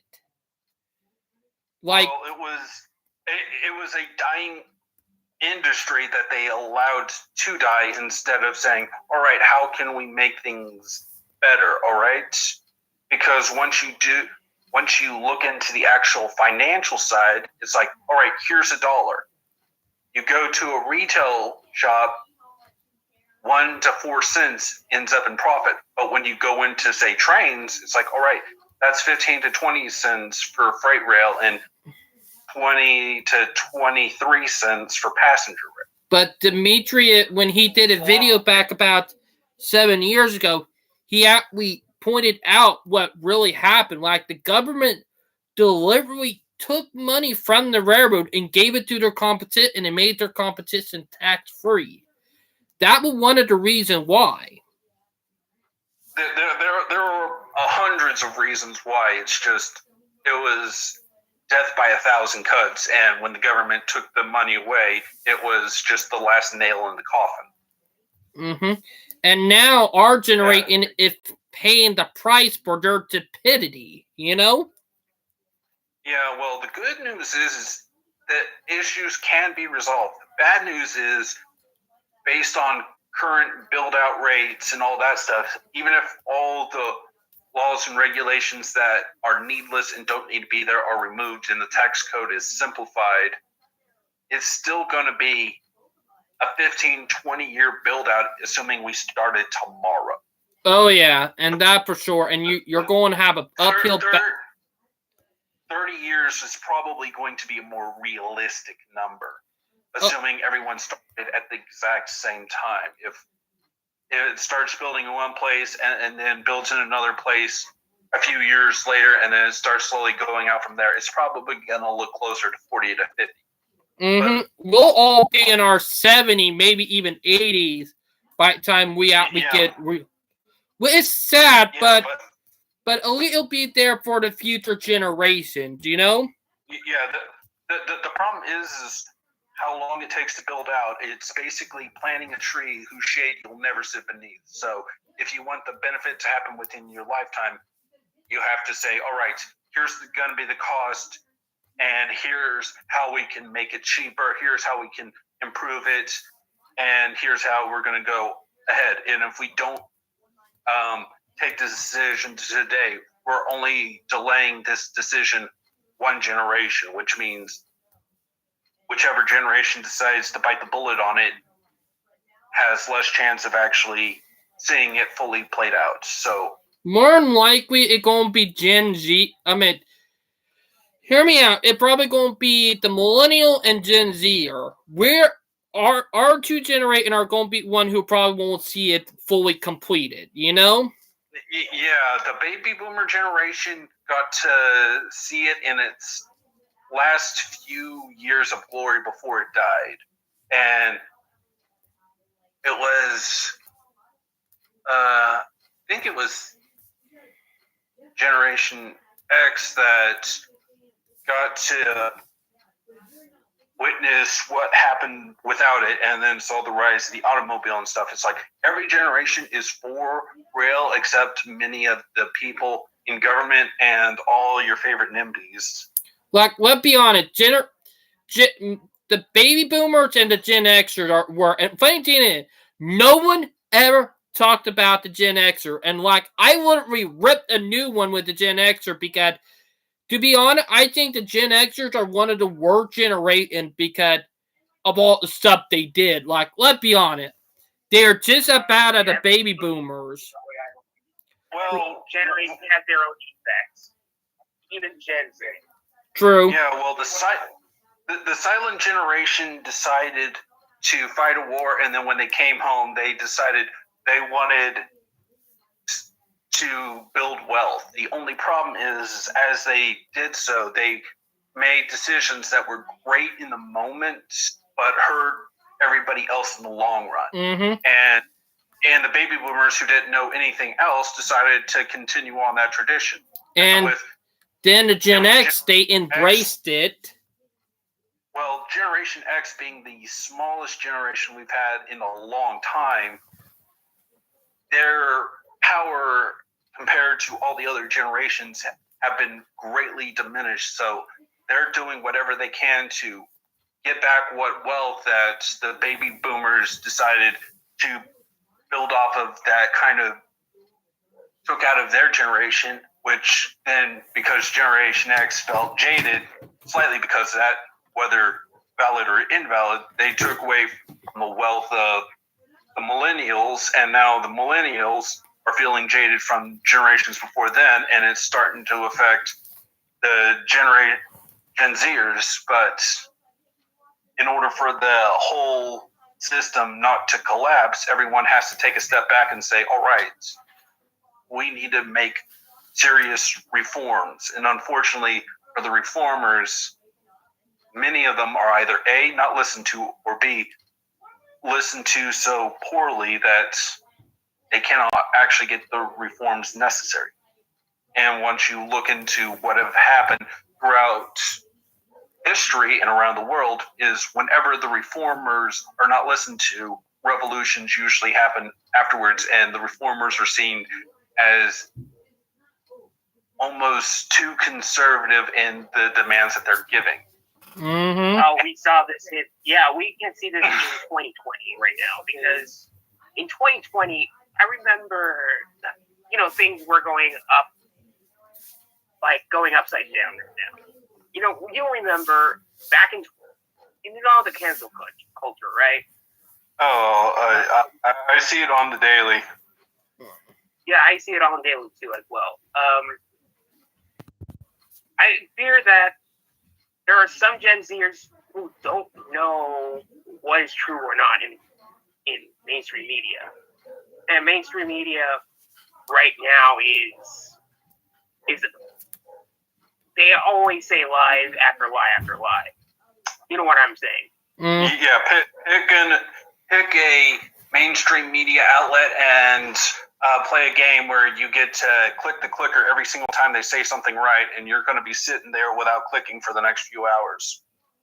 Oh yeah. Exactly. Yeah, and that's not the only thing. We have unstable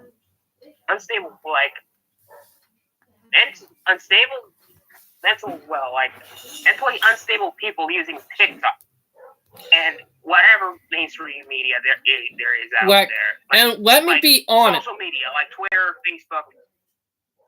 Let me be honest. Me and Brightline and my wife were all autistic.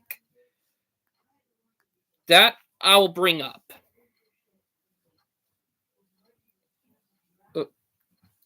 Am I right, Brightline?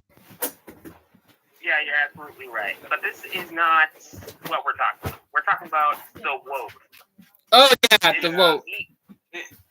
Yeah, the whole thing on that is based in history. Every single time one group feels to the camera? agitated because they have no power in politics, they usually go out and go equally as far as the previous group did, and they're able to get away with it for some time. It's usually about 15 to 20 years. My wife Bella here. So Val, come on. culture is going Sophie's my to end in the next 5 years. Sorry. I know. Hey guys. Hey guys. Oh Hello. shoot! I apologize. Hello, what's up? Sleepy like a baby right here from work, and I had to do scooter chest. But all right, this would I'll be honest. Woke culture is a problem, Excuse me, David. Yeah, it is a problem within Gen Z as well. You have It's happening in all the generations. It's just more pronounced in Gen Z. Mm-hmm. Like, there's another thing. Radicalism is on the rise too. Like we might have a second French Revolution on America itself. It's somebody wants power, and no one's willing to realize that it's leading to instability. Mm-hmm. And if no party is willing to take a step back and say, this is getting a little too hot, let's be reasonable about this, it tends to boil over. And the only problem is you're having people that saying, we don't want firearms or any type of police presence, but we also want to radicalize everyone into fighting everybody. That just leads to you either abandoning your no firearms principle or getting crushed. Oh yeah, that's true. That is so true right there. And then once you realize that people who know how to be self-sufficient either tend to be much more traditional in politics or conservative, more classically liberal, which is more right libertarian, and those who just are more pacifist in nature. So it's like, all right, you got self-sufficient people who are living out in the countryside who just want to be left alone, and you want to fight them. I hope you have your last will and testament already filled out, life insurance policy enforced, and you have some identification on you so we can notify your next of kin. Because that's a stupid idea. Mm-hmm. But the problem is, like I see, you know what was liberal 10 years ago? Now he's actually like right-wing conservative right now. yeah, once you actually look and they're like, oh, aren't you going to take the centrist position? I'm like, one, that's not a centrist position. That's Obama's position from 10 years ago. And two, the actual centrist position is basically the average rhino in Congress. That's true. But it's like, all right, you want to, it's getting to the point where anyone right of Stalin is considered far right. It's like, you're going to either force people to realize that you've gone off the deep end politically, or you're going to force a revolution which will result in a counter-revolution, which includes people that really just don't want to be messed with and those that openly despise you. Mm-hmm. That's not a good thing to go against. So It's true. like, And it's saying, like, I'm not Democrat or Republican. I'm just tired of both sides, you know? yeah, it's like, oh, who would you say is the greatest person here? It's like, that would be Ron Paul. Son Rand is okay. And it's like, all right, who else do you add to that list? It's like, I have more fingers than I count, and people I would say I'm proud of in politics right now. And I include the state and local as well. But once you look into it, it's like, all right, who's the most important person politically in your area? That would be the town's mayor, the assistant to the county dog catcher. It's like the people you're going to interact with on the daily. All right, who's next up from there?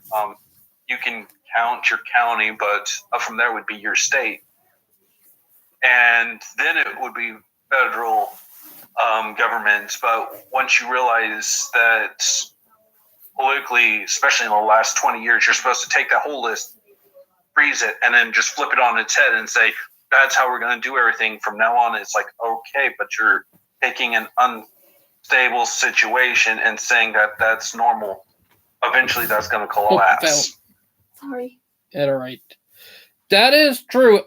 But let's get back to the rail stuff. Like didn't what I was saying earlier with Brightline in Florida, like they are actually making money right now. Like, they're actually making big money. Like, people are actually riding the trains. Actually. Speaking of Brightline, you know that today, in this year, Brightline has ordered 11 units of Siemens diesel, like 11 units of Siemens Charger SCP-40 locomotives. Yeah, that's actually a pretty good deal. Oh, yeah, it is. They actually ordered 5 four-car train sets of Siemens Venture cars in 2023 and 2025. Yeah. Reason why is because the ridership is actually hidden, going through the roof right now. Like, I'm actually hearing that they're actually having good ridership, more than they expected. And it was more than they expected. And that's probably going to accelerate their plans for expansion, at least in the Florida area.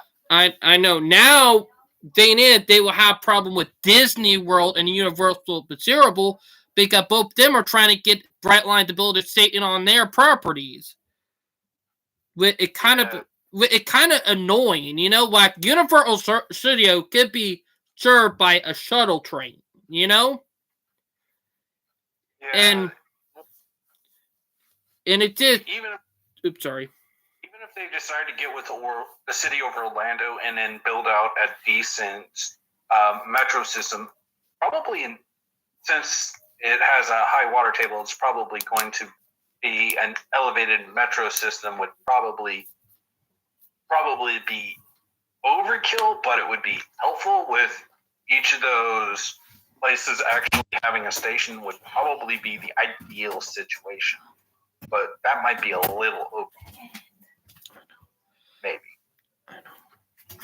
And if you can have it, the entire city can access both parks without actually having to get in their cars, and you can turn to having Brightline expand to Tampa and then up to Jacksonville, and it's like, all right, we can connect you to multiple airports and get you straight to one of the parks with only one passenger exchange, and everybody would rejoice.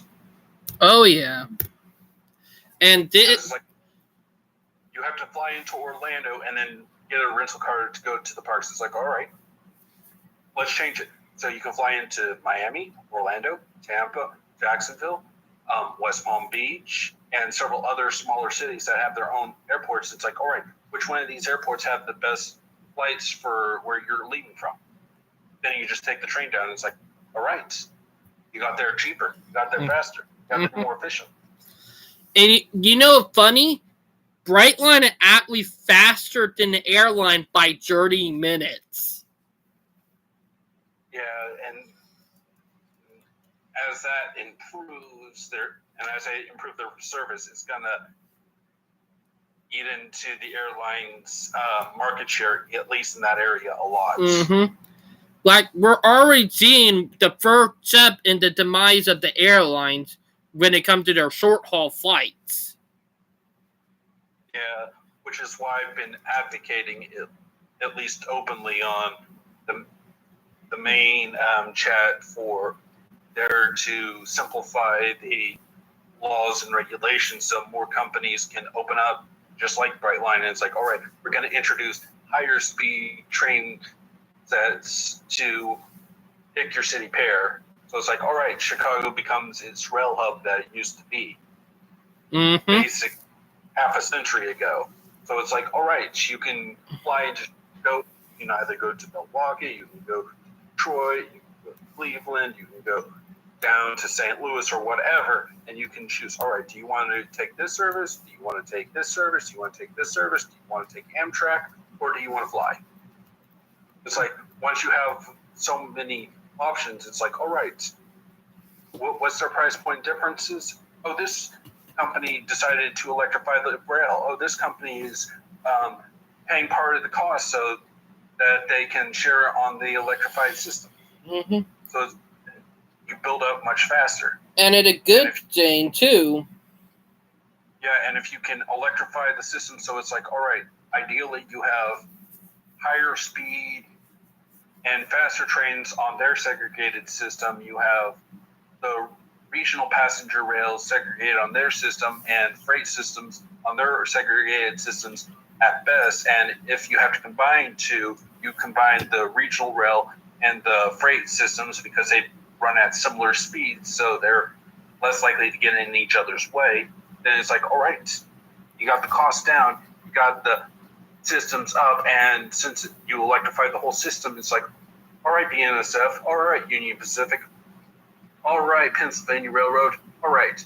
Do you want to stay in your diesel electric systems that were built back in the 70s and 80s that are on their last legs, or do you want to upgrade to electrified units? Mm-hmm. Or do you want something else? Your choice.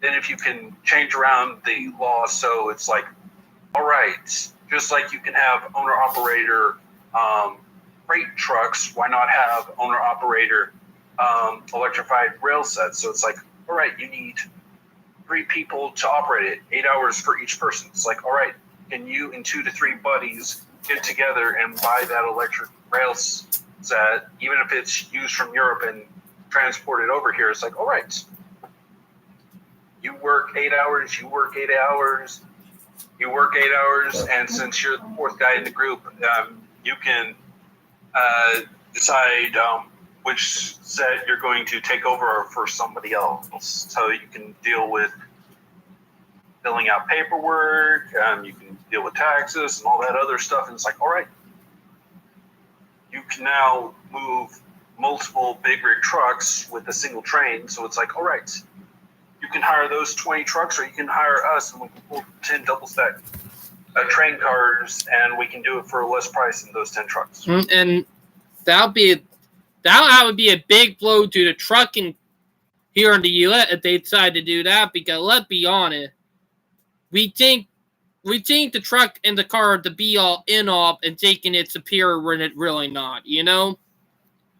The personal automobile is more versatile, but it also has its limits. Mm-hmm.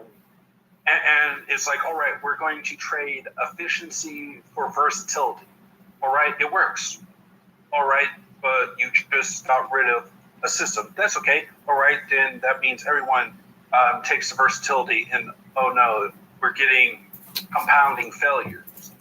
So it's not that the automobile is worse, it's just you're taking out options and then forcing everybody to take the same option, which is making that one option you've chosen and made it much worse. But if you give everyone options as possible, it's like, all right, here is the objective truth about each of these options.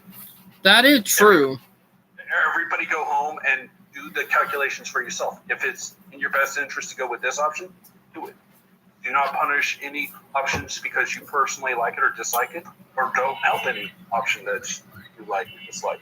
So it's like you're trying to be as neutral as possible. So it's like, if you want to go by rail, go by rail. If you want to go by plane, go by plane. If you want to go by personal automobile, go by personal automobile. Mm-hmm. That is true. Hopefully in my lifetime, we should see a lot of explosion of commuter rail and probably even high-speed rail across the U.S. Hopefully we can see that in our lifetimes, you know? Yeah. Once you do the math, it's like, all right, Canada, you basically got the Quebec City to Windsor line, and then Edmonton down to Calgary, and then you get to connect to the United States, and that's basically it. Mexico, they're building out several systems, but most of them are either connecting tourist destinations to other tourist destinations or into like Mexico City. In the United States, we have a lot of unique pairs that can connect to each other, but very few of those larger systems can connect to the larger system unless they're both built out at simultaneous. Mm-hmm. But the regional rail, that's easy to put in. There's tens of thousands of miles of rail that's basically abandoned, so just rebuild the line. It's like, I've given the numbers. It's like, if Brightline's numbers are correct, it's like, right, $16 million a mile per set of tracks. All right, electrified, another 3 to 5 million. all right, let's say 3 million for under 200 kilometers an hour, or about 124 miles an hour. So it's like, all right. Now, we know why Brightline won't do electrification in Florida, because let's be honest, you'll have to deal with the hurricanes every year, you know? It's minor amounts of financial upkeep to deal with it, which kind of isn't a valid issue, which, to be fair, how valid that issue is debatable. But if Brightline says, all right, we'll invest into electrifying our lines if you help us invest into certain types of electrical power uses, like nuclear, fission, fusion, hydroelectric. Well, there's no dams to be built in all of Florida. Actually, there is a couple of That dams might in be an Florida. You might be able to get away with that in like Georgia, Tennessee. and There actually is a couple of dams in Florida. Hell, we got a couple of dams here in South Carolina. Like, yeah, but would they produce enough electricity not only to meet local demand, but be able to ship the additional power down to Florida? Mm. That might be a stretch. mm-hmm. Because you have to deal with local demand first. True. If you're making it and then shipping it away and not dealing with your local demand, people tend to not be very happy. That's true. I mean, geothermal might work since the Caribbean plate in that area might make it seismically active enough that there might be some geothermal hotspots in Florida, but maybe not enough to create enough power to justify it. It They get depends. away with tidal power and deep current power stations, but who would want to give up areas on Florida's beaches in order to create electrical power? That would be a hard sell, but not impossible. I know. Now, one thing I do want to bring, there is one thing I want to bring up, because I live along the CSXA line, meaning I can actually see the auto train, the Palmetto, and the Silver Meteor pass by my house. So I can see those coming. All I have to do is to look out my window when I hear a train coming, and I can see them going right through the tree line. Like, that's how freaking close I am to the train tracks. But Yeah, I'm about a mile away from the train tracks, but at night I can hear when the Union Pacific is coming by, and that train is coming maybe a couple times a day. And once you do the math, you're realizing that, hey, you can have maybe 3 to 5 trains pulling 40 to 50 double stack of containers in order to negate the entire long range trucking. oh yeah, that is true. Each highway. So it's like, all right, you want the big rigs on your highways going all the way from Houston all the way out to El Paso, or do you want to have a train take that? Mm-hmm. Your choice. I agree. All right, here's something else I want to bring up. Like, I would think about if we bring commuter rail back to my home city of Charleston, because we used to have a Union Station, but it was burnt down by arson and covered up in 1972. Saying it, if we want to build a new Union Station, we're either going to have to build it underground or along the cruise ship terminal with their train tracks over there. But if we want to be smack dead in the middle of the city, we're going to have to build it under the water table. And the thing is that the Dutch, I'm going to bring up the Dutch, they know how to build under their water table. They built a whole freaking subway system under their water table and underground parking. So it would work here. Yeah, it's not impossible. It's just once you realize, all right, let's say you have the land, you're going to build on it. All right, you're at grade or on top of the surface, it's costs what it costs. You elevate it, it's going to be 3 times the cost. And if you build it underground, it's going to be 10 times the cost. So it's like you're adding additional costs for no additional benefits. So it's like, all right, people, do you want it or not? If you want it, this is what it's going to cost. If you want to do it so you can get the full benefits, but not have to deal with its aesthetic sides or its noise level, you're just adding additional costs, which makes it unpalatable for those who are financially conservative, who are Tell me about it. extremists. So it's like, all right, we can build it right now. We can do it for like 20 million. If you want to make it really nice, we can go up to 50 million. But if you want to build it underground, it's 200 million starting off. Mm-hmm. That agree. It's the same benefit either way. It's just, do you want to add the extra cost on top of it for no reason? To be honest, we will have to build it extra cost for, so not for no reason. It because the old right of way that used to go to Unit Satan, it built up with some suburbanite buildings. You know, like they're building on the old right of way, so they kind of screwed it. So if we want to get it right in the middle of the city, like, and I'm talking about like smack dead in the middle of the city, we will actually have to build it underground. Yeah, there's always that argument for building in the middle of the city to provide the most benefit for everyone versus build it on the edge of town so it's most financially viable.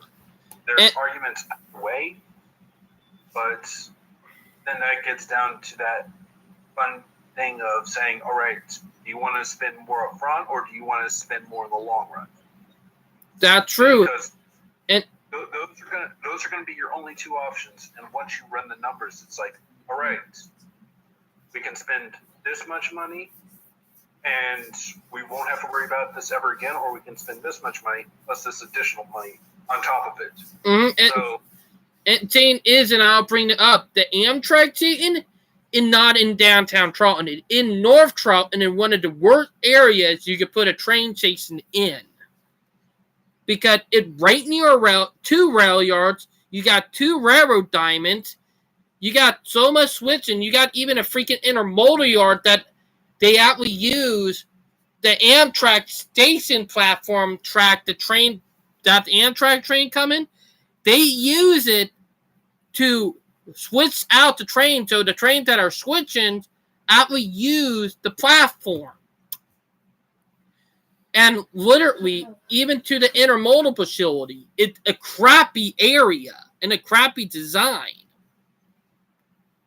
Like, they could have had a Dayton in downtown and had train terminated in downtown. It would have been good. You'd have an easier time going to a university where one of the majors is an architect, and then you find a random architect student, and it's like, I need you to come up with a new train station, kind of in a more traditional, let's say, Art Deco style that invokes train stations of old, but in a more modern setting. And then it's like, all right, this is going to be your final grade project, and it's like you get a better outcome than if you hire any architect group out there. Mm-hmm. It's like, hey, this is what we want, and this is how we can make it look amazing. This is how we can keep cost low. And then it's like, all right, talking to people, it's like, how much benefit would you have to have in order for you to take the train? Mm-hmm. So it's like, all right, you want to get to Atlanta so you can go to Jacksonville Heartland Airport so you can fly wherever? All right, we can have the train take you there. All right, this is how much it's going to cost to build the station. This is how much it's going to be to build the line between Atlanta and here. And then, all right, we're going to expand it from here all the way up to Virginia, so you can connect all the way up to Washington, D.C. So it's like, all right, now you're having benefit between the two places. All right, you can go from now, build the Atlanta down to Jacksonville, Florida, so now you hook into Brightline. All right, now you're adding more locations up to the whole system. And as I mentioned in a previous post, it's like, all right, you can create two types of regional rail. intercity rail and an intracity rail. With the intracity rail being, all right, major metropolitan area, draw a circle about 100 miles in diameter. Mm-hmm. All right, every single town and city get to connect into that major regional system on the regional rail system. And then the intercity rail goes between two metropolitan city areas and stops on all the major towns along the way. So it's like, all right, you got the floor rails. It's like, all right, we want to connect these two major metropolitan areas together by a higher speed rail or a true high speed rail system. It's like, all right, here's how many people take the rail system. Who would want to pay that a little bit extra in order to get there faster? All right, we have our answer. Boom. So you're already connecting up more people, and it's like, all right, you're already seeing the success, and it's like, all right, how much would that be? It's like, all right, according to regional rail that's being run around the world, let's go with the UK. It's about 5 to 8 cents per mile. The AAA is saying it costs about 70 cents per mile to own and operate a car. Mhm. A new one, at least. Oh, Even yeah. if you paid it off in full and it's a decent used one, let's say it's still 35 cents a mile. So you're still talking about 5 to 8 times cheaper to take the regional rail for similar speeds.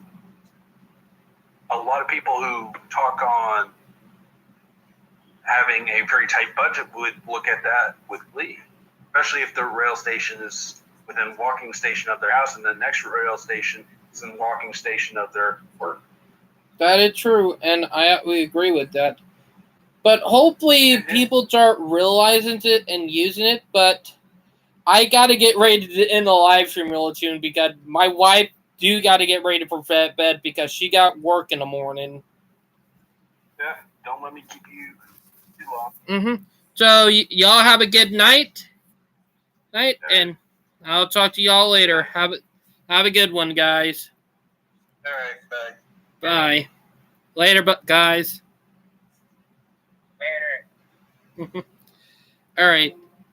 That was the guys, and yes, before we could be able to get ready to go to bed soon because Val got work in the morning. I also want to get some rail fanning done tomorrow. Hopefully, because it is 9:19 right now. So yeah, but all we got done talking about it. Crazy when you did think about the reality of it. So yeah, like it's a crazy rabbit hole when you go down it. Too far. But hopefully everything get better. Not too far. Now I hope y'all enjoyed the live stream.